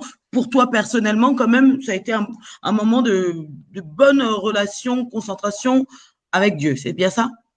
Oui, c'est exactement ça. Voilà, bon, en fait, j'étais en paix. C'est une paix qu'on ne peut pas expliquer. C'est quelque chose de magique. C'est bizarre, hein, parce qu'il faut le vivre. En réalité, il faut le vivre. L'expérience avec Dieu, il faut la vivre. Je disais, il y a une grande différence entre croire et vivre Dieu. Depuis que j'ai goûté l'amour de Dieu, et ça, c'était un accident que j'ai eu. J'ai eu un accident qui a changé ma vie. Et depuis que j'ai goûté l'amour de Dieu, je ne vis que pour le servir. Sans oublier ma famille, parce qu'il nous demande aussi d'être les plus utiles pour notre famille et pour ceux qui sont proches de nous. En réalité, tout est question de juste milieu. Tout est question de juste milieu. Tout est question de juste milieu. Je vais, avec ce mot, aller vers, voilà. Je lis un peu les questions avant de donner la parole à Monsieur Diayandi. Les fidèles se doivent d'aider l'Église. Le problème est celui de la confiance, car malheureusement, certains pasteurs ou prêtres risquent toujours d'abuser, souvent d'ailleurs avec la complicité de certains membres de l'Église. Alors, justement, voilà, c'était là où je voulais en arriver. Merci beaucoup, Monsieur Jean Didas. Voilà, Monsieur Diayandi, qu'est-ce qu'on peut dire sur les fidèles? Tu étais un petit peu en train de toucher à ça. Les fidèles aujourd'hui, est-ce que vous arrivez à les rendre un peu indépendants? à grandir spirituellement, en maturité, à pouvoir eux-mêmes lire leurs livres saints. Et voilà, regarde, on voit Inda qui nous dit que elle, personnellement, elle a réussi à chercher le Seigneur, Dieu, pardon, Allah, et elle a continué voilà, sa quête. Elle a même fortifié les gens grâce aux vidéos qu'elle a mis en ligne sur YouTube. Et chez nous, comment ça se passe? Alors, par quel canal vous avez réussi à rester en contact avec vos fidèles? Parce que ça, on m'a dit, on a besoin de ça. Vous l'avez fait sous quel canal? Vous, les églises. Le problème, c'est que bizarrement, quand on a annoncé le confinement, ce n'est pas moi qui a cherché à établir ou à continuer l'enseignement par des réseaux sociaux. Au contraire, c'est des fidèles, et une fille de l'Assemblée, qui a trouvé le moyen sur Midjet, je crois, un des réseaux sociaux, et qui m'a téléphoné pour me dire, écoute, nous, on doit continuer l'enseignement, voilà la solution que j'ai trouvée. Donc, j'ai vérifié cette solution, je trouvais que c'était la bonne et on a mis ça en place. Aujourd'hui, on fait des conférences en ligne pour continuer l'enseignement. Mais si je reviens en arrière, il y a un mot français que j'entends beaucoup souvent je l'entends beaucoup au Moyen-Orient. Peut-être que plus tard, Indra nous expliquera ce qui signifie vraiment ces mots. Il y a des genres de mots comme des califats, des genres de mots comme allégeance. Aujourd'hui, c'est vrai. Même dans la Bible, à un certain moment, la Bible dit s'il n'y a pas de gens pour enseigner, comment on veut qu'on puisse comprendre la parole de Dieu? Il y aura toujours des enseignants. Et ces enseignants-là, je l'ai dit sans vraiment rougir, l'Église aura toujours besoin, à la forme de l'Église, aura toujours besoin de la participation des membres de l'Église. C'est ce que j'ai expliqué en parlant de l'aumône. L'aumône, c'est ce que j'aime bien, ces grands frères qui s'appellent Jacques. Le jour où on a posé la question à l'apôtre Jacques, pasteur de l'Église de Jérusalem, on lui pose la question, c'est tout quoi ta religion? Jacques répond quelque chose de très profond. Ma religion, c'est s'occuper de veuves et de l'orphelin. Il dit, voilà, c'est ça ma religion. Et là, il répond encore plus loin, Jacques 1, 23, je crois. Et il va encore loin, il dit, montre-moi ta foi, moi je te montrerai mes œuvres. Donc, il ne parle pas des œuvres de l'homme. Il dit, c'est parce que j'ai la foi, c'est Dieu d'amour là. Parce que je crois, c'est Dieu là très amoureux, à cet amour incarné, que je dois m'occuper de la veuve et de l'orphelin. Alors aujourd'hui, je pose la question, l'argent qui arrive à l'Église, l'argent qui est donné à l'Église, est-ce qu'aujourd'hui nous continuons encore cette logique? On ne doit pas changer les choses. Hein. On n'a pas changé des pauvres. Hein. Les pauvres existent encore. Aujourd'hui, tout autour de nous, on est toujours les riches de quelqu'un. Donc, l'Église, dans son sein, il y a toujours ce côté-là. C'est ce qui a fait aussi défaut lors de ce confinement, où même quand l'Église voulait aider, ne savait pas vers qui y aller pour aider. Parce que cette logique qu'a dit Paul dans Actes des Apôtres, il dit, laissez-nous l'enseignement et on va nommer des diacres. Il a nommé 6 diacres. On va nommer des diacres, ils vont s'occuper des affaires des plus démunis. Mais aujourd'hui, à l'Église, il n'y a plus de diacres. Aujourd'hui, à l'Église, qui gère cet argent? L'argent, c'est comme, excusez-moi le terme des politiciens africains, où le caisse de l'État égale aux caisses du président. Le poche du pasteur, c'est ça le poche de l'Église. Non. Normalement, si vraiment on avait fait des choses dans la logique, il fallait qu'à l'Église, le poche du pasteur ne soit pas égal au panier des offrandes.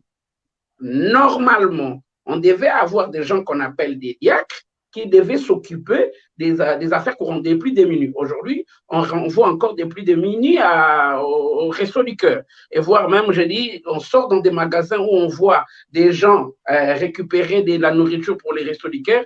Beaucoup de chrétiens n'en donnent pas. Ça, c'est vrai. Mais par contre, il va aller donner des dîmes. Expliquez-moi comment tu vois des gens qui récoltent la nourriture pour des plus démunis.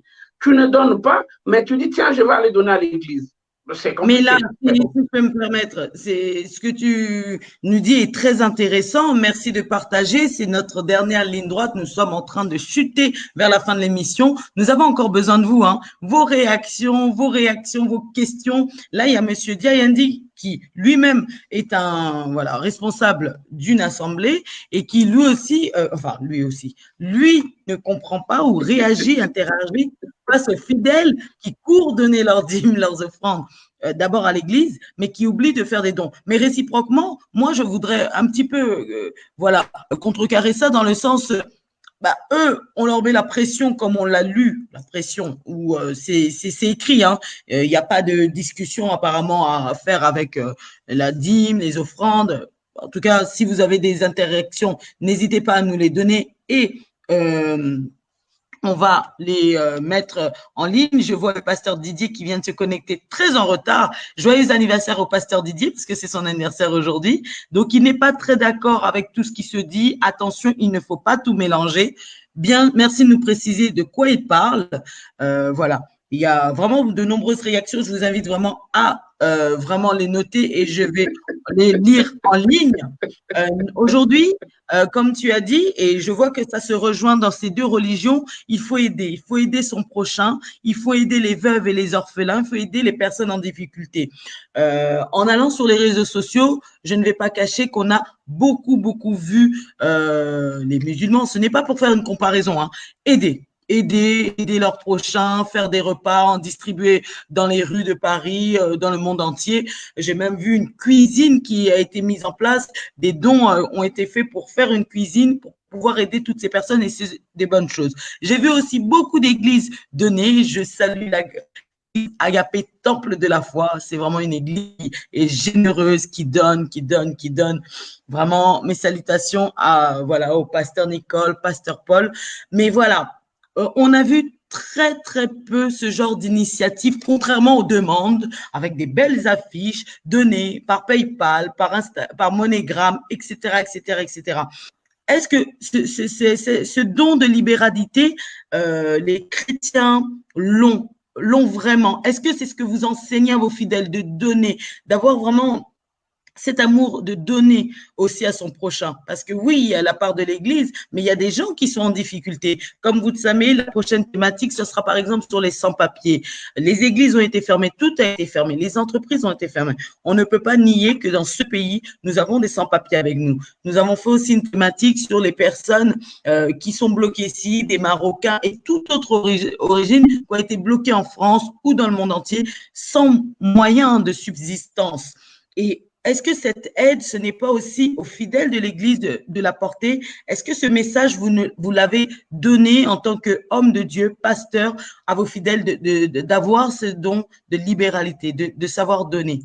Très clairement, très sincèrement.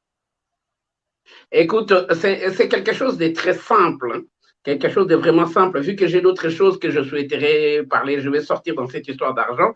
Et en lisant, j'ai vu quelqu'un qui m'a écrit, tu auras des problèmes avec des pasteurs. Ne vous inquiétez pas, ça ne me dérange pas du tout. Tellement, pour faire court, il faut se poser une bonne question ou des bonnes questions. Est-ce que l'Église a besoin que des fidèles le soutiennent ou donnent l'argent à l'Église, quelle que soit la forme?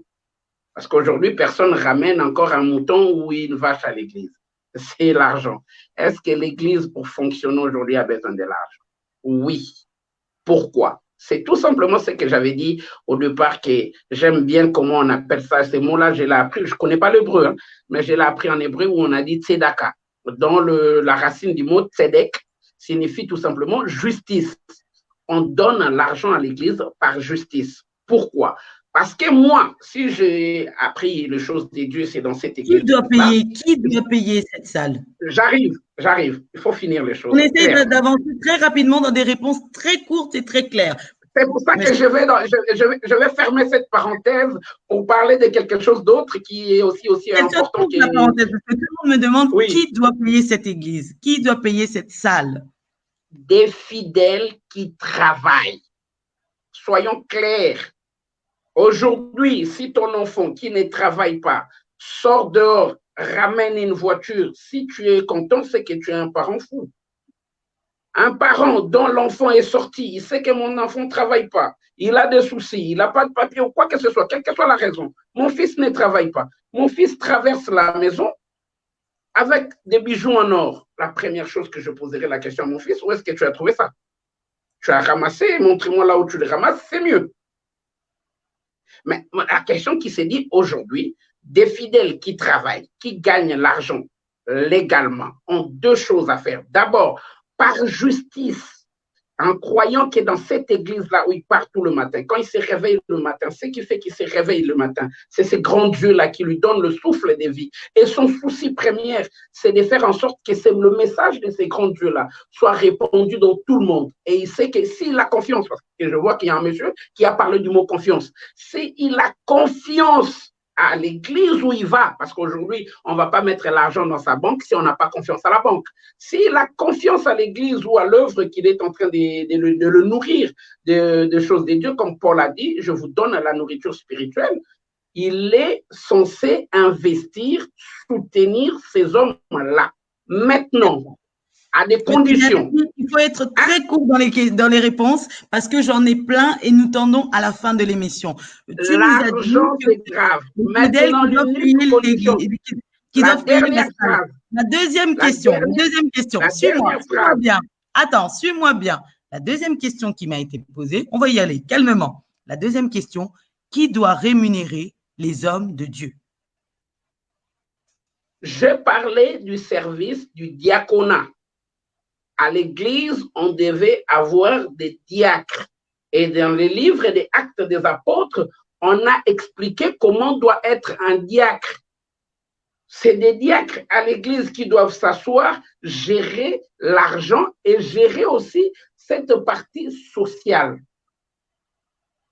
C'est pour ça que j'ai voulu rajouter cette phrase, soutenir l'église sans pour autant faire souffrir ta maison. Ça, c'est très important. Maintenant, moi, je pose une question. Quand tu gagnes 1300 € et qu'il faut qu'à l'église, on te dit de venir faire un appel de fonds de 1000 €, tu fais souffrir tes enfants ou pas? Moi, je ne sais pas. Je pose la question. Vous nous avez dit que la dîme est obligatoire, la dîme, c'est marqué dans les livres saints. Voilà. Maintenant, là, comment ça se passe justement si une personne financièrement ne peut pas? Comment ça se passe? La dîme est prélevée dans quoi? Dans le bénéfice. Je t'ai parlé que quand on a instauré les dîmes, c'était des agriculteurs. La dîme est calculée par rapport au 1/10 de ce que tu as gagné comme bénéfice. Avant la dîme, il y a ce qu'on appelle le prémice. Non, je ne parle pas du prémice. Dans le Nouveau Testament, si quelqu'un me le trouve, j'aimerais bien le lire un jour. Mais dans le Nouveau Testament, on parle de la libéralité. Le diaconat, là, je vais tout de suite répondre à cette question. Très rapidement, je donne la parole à mes autres invités parce que sinon. On doit vivre selon l'église primitive et dans l'église primitive, le diaconat était obligatoire. Donc, aujourd'hui aussi dans l'église, le diaconat est obligatoire pour éviter le conflit d'intérêts que nous vivons aujourd'hui. D'accord. Alors, on revient. C'est chaud les dernières minutes. Rufine, est-ce que tu nous entends mieux avec tes écouteurs? Oh là là, on ne t'entend pas même, Rufine, on ne t'entend pas. Je ne sais pas pour vous si vous l'entendez. Monsieur Diayandi, Inda? Non, on n'entend pas. Non, pas du tout. On te voit gesticuler, mais on ne t'entend pas, notre cadre hospitalière. On ne t'entend pas. Inda, tu as vu là, les langues se délient, tout le monde a des questions par rapport à un homme de Dieu qui est là sur le plateau.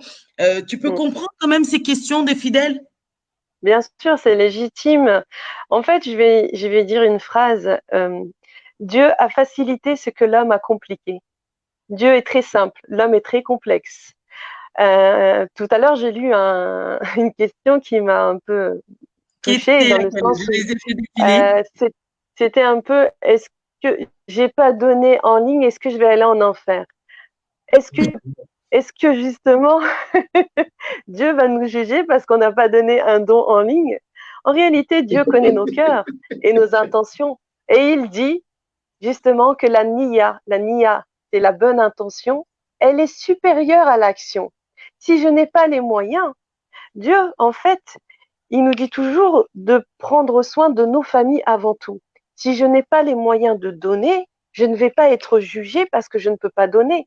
Par contre, si je n'ai pas les moyens et je donne et je laisse ma famille sans manger, là, je vais être jugée. Parce qu'il faut faire attention.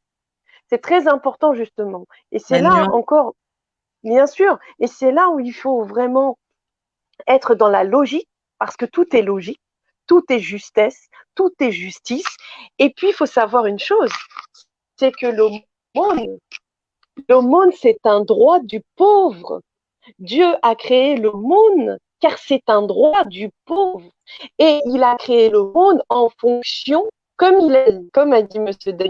Diayandi, c'est un pourcentage sur les bénéfices qui nous restent. C'est-à-dire sur, par exemple, on a un aumône qui s'appelle Zakat al-Mal, c'est un aumône sur les richesses qu'on a au compte en banque, ou bien, par exemple, si on a de l'or. Donc, je dois donner un pourcentage de 2,5% sur cette richesse-là que je garde dans mon coffre ou que je garde à la banque. Mais c'est un droit du pauvre. Tout est rappel. En tout cas, je vois que toutes les idées se rejoignent parce que je vois le pasteur Didier qui dit « Commence d'abord par ta maison avant d'aller dans la maison de Dieu ». Ok, donc il faut vraiment commencer. C'est exactement ça. Mais donc là, tu nous confirmes que, en tout cas, Dieu pour toi n'est pas un tyran. Il n'est pas là à donner, sinon vous allez mourir. Sinon, non, c'est pas comme ça que ça se passe. Pas du tout. Mais pas du tout. Encore une fois, l'amour et la miséricorde de Dieu est supérieur à sa colère. Et si il nous dit, même si tu as péché, repens-toi, parce que justement le divin est amour. Et ça, c'est quelque chose qu'on a oublié. Donc, il y a beaucoup d'hommes, malheureusement, qui sont dans la manipulation et qui jouent sur les peurs de l'enfer. Et qui jouent justement sur la peur du fidèle qui va dire, bah, si tu ne donnes pas, tu vas aller en enfer. Non, Dieu, c'est pas un marchand d'art ou de dire oui, plus tu vas donner, plus tu vas aller au paradis. Vous savez, ce qui est marrant, c'est que un pauvre peut donner, par exemple, une demi-dot à un autre pauvre. Et un autre riche peut donner 1 million. Dieu, il est tellement juste que le fait que le pauvre ait donné cette demi-dot peut-être Il y a un petit problème de réseau, Inda. Il y a un petit problème de réseau. Inda, il y a un petit problème de réseau de ton côté. Oui, vous m'entendez? Vous m'entendez là? Je ne sais pas, est-ce que vous l'entendez? Des cœurs, des likes, des émoticônes, hein, est-ce que vous l'entendez? Vous m'entendez? Là, c'est bon. Tu m'entends? Oui. Ok. Donc, je disais, voilà, c'est pas la quantité. C'est-à-dire que ce que je disais, c'est que peut-être que le pauvre qui a donné une demi-date, eh bien, sera supérieur, son geste, puisqu'il est pauvre, sera supérieur à celui qui est milliardaire et qui va donner 1 million d'euros. C'est pas la quantité qui va faire que Dieu. C'est ça que je reproche à beaucoup d'hommes. C'est qu'ils sont dans la manipulation, alors que Dieu, il nous demande quoi? D'être juste avec soi, d'être juste avec nos proches, d'être juste avec les autres. Vous avez, par exemple, il y a plein qui sont dans l'associatif, qui vont être dans les associations qui vont aider les pauvres, mais qui vont être des tyrans dans leur famille. Elle est où la justice là? Elle est où la justice là? Je vais garder ce mot. Je vais garder ce mot. Les tyrans. Depuis tout à l'heure, on parle des tyrans par-ci, par-là. Pasteur Diayandi, c'est un titre quand même qui est lourd. C'est être le représentant d'une assemblée, c'est avoir des fidèles derrière lui. Aujourd'hui, c'est un mot qui revient souvent, la tyrannie, les tyrans. Mais on parle pas dans l'église, on parle chez eux. Comment se comportent les hommes de Dieu aujourd'hui dans leur maison? Ah, mais ça, c'est une question que j'aurais du mal à répondre parce que je ne suis pas dans la maison de chaque homme de Dieu.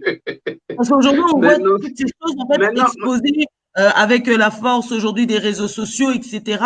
Même le fait que vous soyez à 100% comme ça, H24 dans vos assemblées, ne pas partir en vacances, être toujours dans des réunions, dans des rendez-vous. J'ai une personne qui est connectée, que je tairai le nom, m'a dit que depuis le confinement, elle pensait que ça allait être un moment où elle allait peut-être prendre un peu plus de temps avec sa famille et ses enfants. Non, l'Église a mis encore plus de réunions, plus de conférences en ligne, plus de prières en ligne, et elle n'a pas le temps. Elle n'a pas le temps, et je me dis, mais si déjà les fidèles se plaignent de ne pas avoir de temps, d'être toujours à l'église, alors qu'en est-il des hommes de Dieu? Vous n'aimez pas vos maisons? Dans ce cas-là, ça ne sera pas un bon exemple de ma part parce que je parlerai de moi. Et ce n'était pas à moi de parler de moi. Je crois que cette question, il faut le réserver à ma femme. Si un jour on arrive à l'avoir intervenir en ligne par écrit, le pasteur peut demander comment il peut réagir. Ça sera à elle de répondre, mais seulement tout à l'heure, j'avais posé une question sur l'allégeance. J'avais posé une question sur l'allégeance. Aujourd'hui, il faut se poser juste une question. On donne notre vie à Jésus-Christ ou on fait allégeance à l'homme des dieux? C'est ça la question qui se pose. Là, tu poses cette question aux fidèles, tu interpelles les fidèles là par là. Oui, j'interpelle les fidèles. C'est pour ça que j'avais dit tout à l'heure qu'on met l'affiche, on dit aux fidèles, venez. Parce que c'est quoi l'idée? C'est quoi le rêve de tout parent? Celui qui est vraiment parent, comme je dis toujours, l'unique personne qui te dira à toi, femme, Iguette, tu es plus belle que moi, c'est ta mère. L'unique personne qui te dira, moi, je n'ai pas fait des études, mon souci, c'est que je paye les études de mon enfant. Donc, à la fin, son enfant sera supérieur à lui. C'est un père.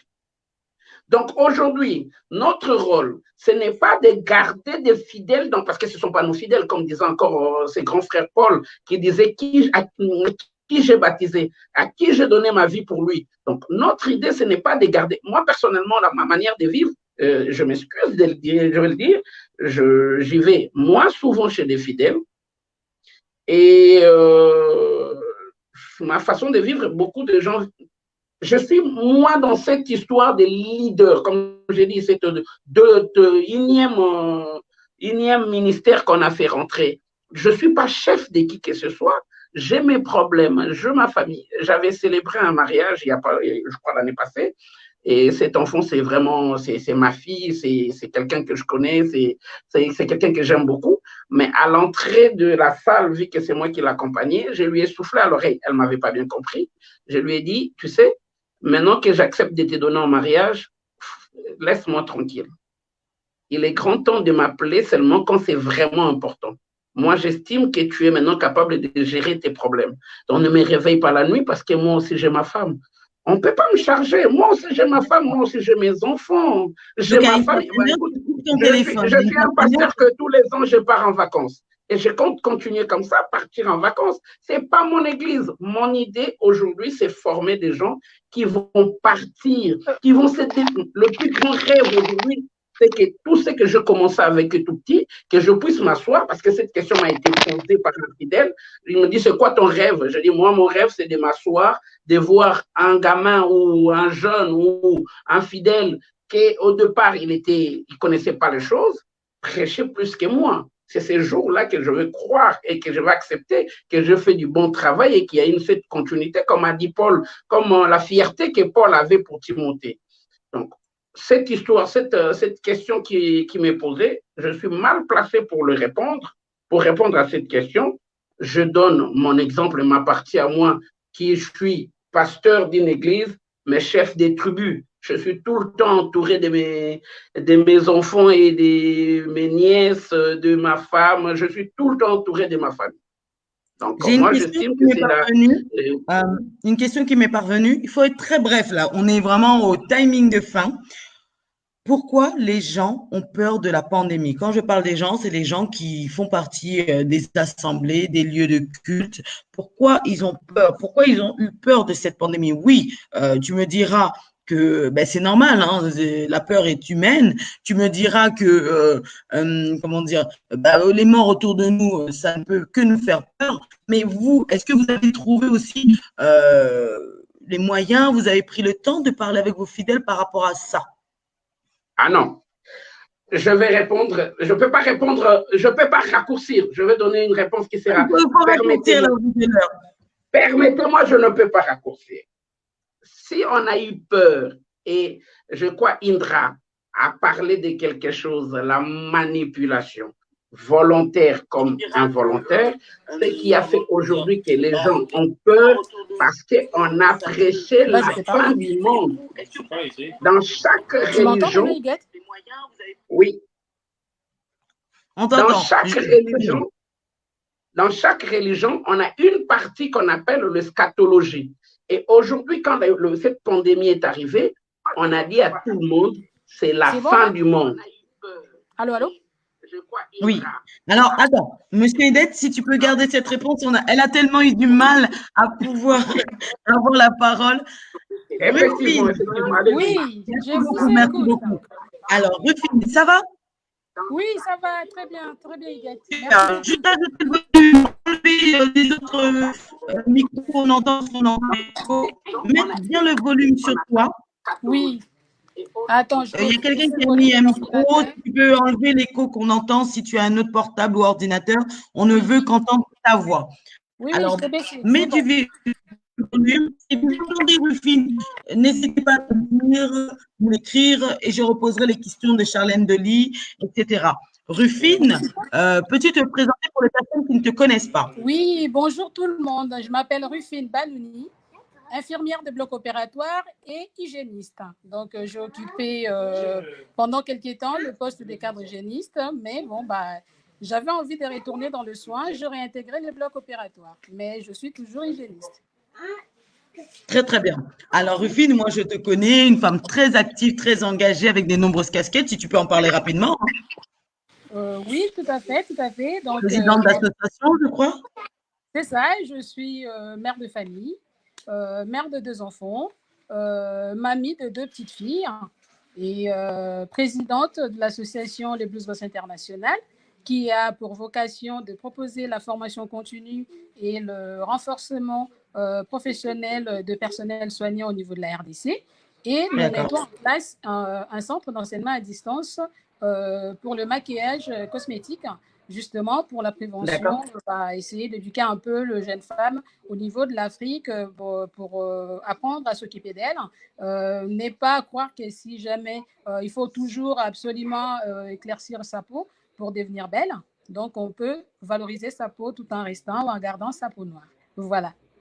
Plein de belles casquettes et on te voit faire du sport, une maman, une mamie très active. Félicitations encore parce que je crois que tu es encore pour la 2e fois grand-mère depuis très peu. Oui, depuis 15 jours. Depuis 15 jours, félicitations. Alors, Rufine, très rapidement, parce que je dois malheureusement rendre l'antenne, j'ai attendu que tu puisses te connecter. Voilà, beaucoup nous ont posé la question par rapport à la réouverture des lieux de culte qui a été autorisée depuis samedi. Donc, on voudrait savoir un peu des petits rappels que tu pourrais nous donner. Qu'est-ce que tu peux dire par rapport à ça? Alors, est-ce que toi, personnellement, je sais que tu es aussi croyante, tu es pour ces réouvertures ou qu'est-ce que tu préconises, du moins, pour ceux qui ont décidé de réouvrir dès à présent? Est-ce que la maladie est terminée à l'hôpital? C'est terminé? Voilà. Pardon? Est-ce que la pandémie, le coronavirus est terminé dans les hôpitaux? Non, le coronavirus n'est pas terminé. On aura peut-être une 2e vague, mais ce n'est pas sûr. Hein. Donc, on part toujours en conditionnel. Et par rapport à l'ouverture des lieux de culte, donc les conseils d'État en a décidé ainsi, tout en gardant la distance, la distanciation physique, en respectant les règles d'hygiène. Donc, c'est un peu compliqué. Donc, bon, pour le prêtre, comme il sera un peu plus loin, par exemple, dans les églises catholiques, il pourra parler un peu plus éloigné des fidèles, mais tous les fidèles sont censés porter les masques. Donc, c'est un peu compliqué. Bon, pendant 1 heure, vous chantez, vous respirez, ils ne vont pas se serrer la main, hein, déjà. Alors, de deux, les cultes évangéliques, chez nous, les Africains, par exemple, les cultes protestants, il y a beaucoup trop de monde.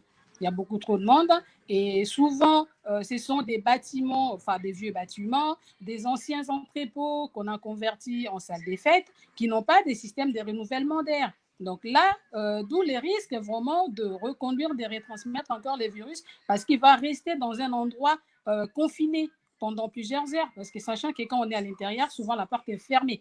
Et c'est vraiment les conditions idéales pour propager encore les virus. Bon, tout ça, c'est, bon, je dis, hein, j'insiste, je ne suis pas contre les cultes, mais il faut vraiment prendre des précautions. Il faut vraiment le vouloir quand vous y allez. Donc, vous êtes avertis. Vous saviez déjà qu'en arrivant là-bas, il y a risque de contamination. La distanciation physique, déjà, ce n'est pas tous les fidèles qui pourront être présents. Donc, on ne sait pas comment on va procéder. Est-ce que les fidèles doivent s'inscrire je pense que tu le sais, le lieu de culte, c'est un lieu de rassemblement, c'est un lieu de fraternité. Quand on se voit, on oublie cette habitude, on a envie de s'embrasser à l'église, on a envie de se saluer. On chante, il y a la chorale, il y a le pasteur qui crie, il y a les gens qui parlent en langue. Je sais pas, il y a trop de monde. Il y a des églises où quand vous arrivez, des fois, vous n'avez pas de place. Donc, je ne sais pas comment ils vont faire pour trier ça sera certainement trié sur les volets, les fidèles qui vont rentrer et ceux qui ne vont pas rentrer. Je ne sais pas si ça sera au premier arrivé, premier servi, parce que vu la distanciation sociale, il y aura peut-être plus de la moitié de l'église qui ne pourra pas rentrer. Parce que vous êtes souvent évangélique, quand vous arrivez, vous êtes serrés comme des sardines. Tu ne peux même pas bouger sans toucher ton voisin. Alors, si on laisse 1 mètre d'écart entre 2 chaises, donc il y aura peut-être un tiers des fidèles qui pourront rentrer. Alors, je ne sais pas dans quelles conditions ils pourront accepter ces personnes-là. Et ça ne veut pas dire que si on garde la distanciation physique, il n'y aura pas risque de propagation. Parce que le masque chirurgical protège plutôt les autres. De tes postillons, ça ne te protège pas. Alors, quand vous toussez, vous éternuez, bah, ça sort sur les côtés. Ça sort sur les côtés, ça va aller sur le voisin. Si vous éternuez un peu plus fort, ça va aller sur le voisin. Donc, il faut vraiment être vigilant, essayer de rester un peu plus éloigné. Et les gens qui se savent malades, qui ont des symptômes, devront vraiment rester à la maison pour protéger les autres. Vraiment. Merci beaucoup pour cette intervention. Voilà, moi j'aurais aimé continuer à poursuivre. Je remercie vraiment tous les invités qui ont pu être présents. Je vais vous donner quand même l'occasion de pouvoir dire un mot de conclusion chacun. Vraiment merci à vous, auditeurs, auditrices. Vous étiez très réactifs.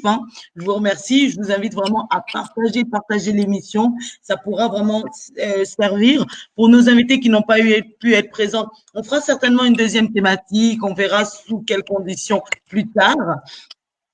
Qu'est-ce que je lis? Pasteur Didier qui nous dit, mais les gens ont un cerveau, il ne faut pas abuser, penser que les chrétiens sont des moutons. Pasteur Didier a été clair. Donc, vraiment, merci de toutes vos réactions. Je remercie Charlène Delis pour sa réaction que, voilà, à un moment, il faut que les fidèles aussi grandissent. Pasteur à gauche, pasteur à droite, il faut lire la Bible, il faut lire les Saintes Écritures. Si tu n'as pas envie, Dieu sait que tu n'as pas envie, alors pourquoi faire puisque tu pêches déjà en faisant une chose, en murmurant. Donc, je pense qu'elle revient sur la question des dîmes, des offrandes.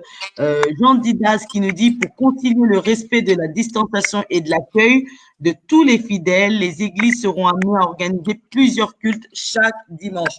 Juste avant la conclusion, qui mieux qu'un pasteur peut nous dire comment il souhaite réouvrir ces églises. Pasteur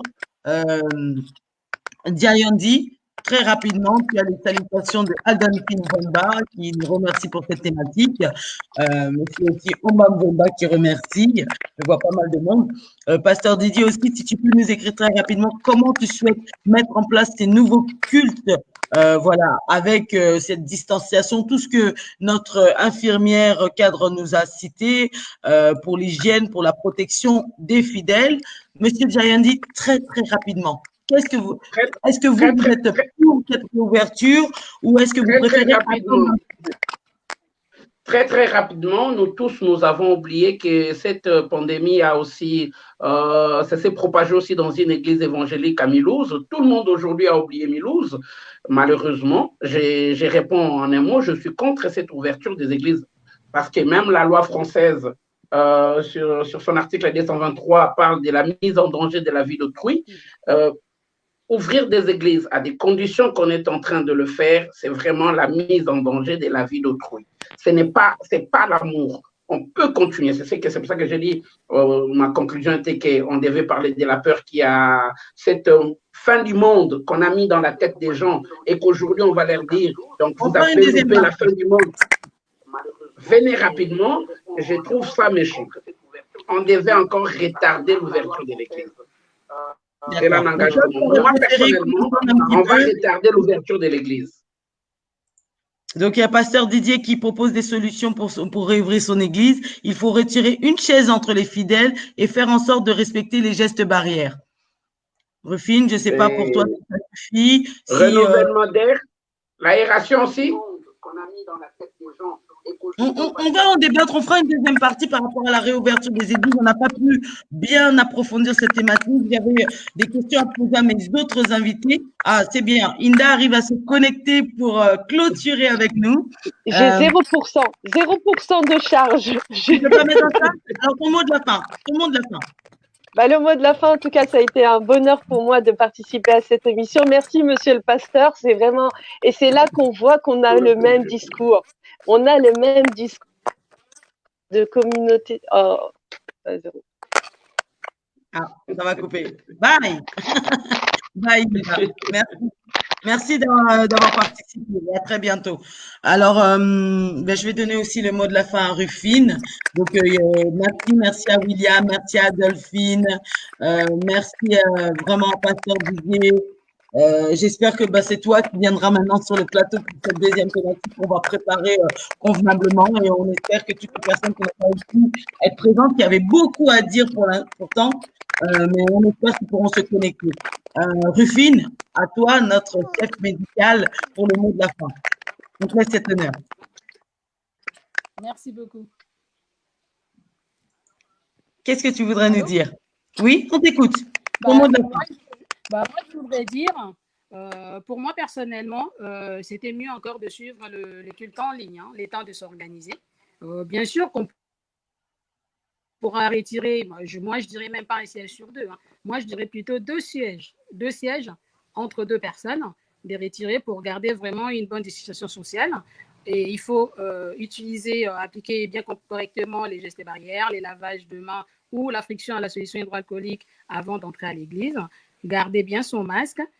Quand on a vraiment des symptômes et qu'on se sait avec des symptômes, autant rester chez soi pour protéger les autres. Donc, on peut aller à l'église hein, pour ceux qui le souhaitent, c'est leur droit bien sûr, mais protégez-vous. Protégez-vous parce que le virus n'est pas parti, il est toujours là. On va peut-être vivre avec hein, pour longtemps, mais c'est à nous maintenant d'adopter des bonnes manières pour pouvoir rester en vie et protéger surtout nos proches. Voilà, merci beaucoup. Merci à vous qui avez suivi cette émission. Vraiment, pour nous soutenir, je vous invite à partager l'émission. Donc, semaine prochaine, normalement, c'est bon. Je crois qu'on aura tous les intervenants qu'il faut pour notre thématique des cas des sans-papiers. Donc, on a déjà on aura une association, la première association que les sans-papiers rencontrent à leur arrivée sur le territoire. On aura des juristes, on aura un panel de personnes qui pourront répondre à vos questions comme on l'a fait ce soir. Et pour cette thématique des croyants, on essaiera de la faire sous une autre forme très prochainement. Je vous dis merci. Merci à tous, vraiment. Merci au pasteur Diayandi, voilà, d'avoir supporté toutes ces personnes et les réponses. Merci, Rufine, malgré la santé qui te fait un peu, voilà, on comprend la fatigue du travail. Merci beaucoup vraiment d'avoir répondu présente et d'avoir persisté pour te connecter. Et quant à moi, je vous dis vraiment merci à vous, chers auditeurs et auditrices. Vous faites l'émission. Merci à Arlette, Mamadou. Vraiment, soutenez-nous, des petits likes, abonnez-vous à la page tout en haut avec votre pouce, la page Miss Huguette. Abonnez-vous sur la chaîne YouTube Miss Huguette TV. Voilà, vous aurez des émissions, vous aurez des partenaires qui font leur promo. Si vous aussi, vous souhaitez faire la promo, n'hésitez pas à nous contacter. On diffusera toutes vos activités. Voilà, je vous libère et je vous dis à mardi prochain, même heure, même endroit. Merci. Au revoir.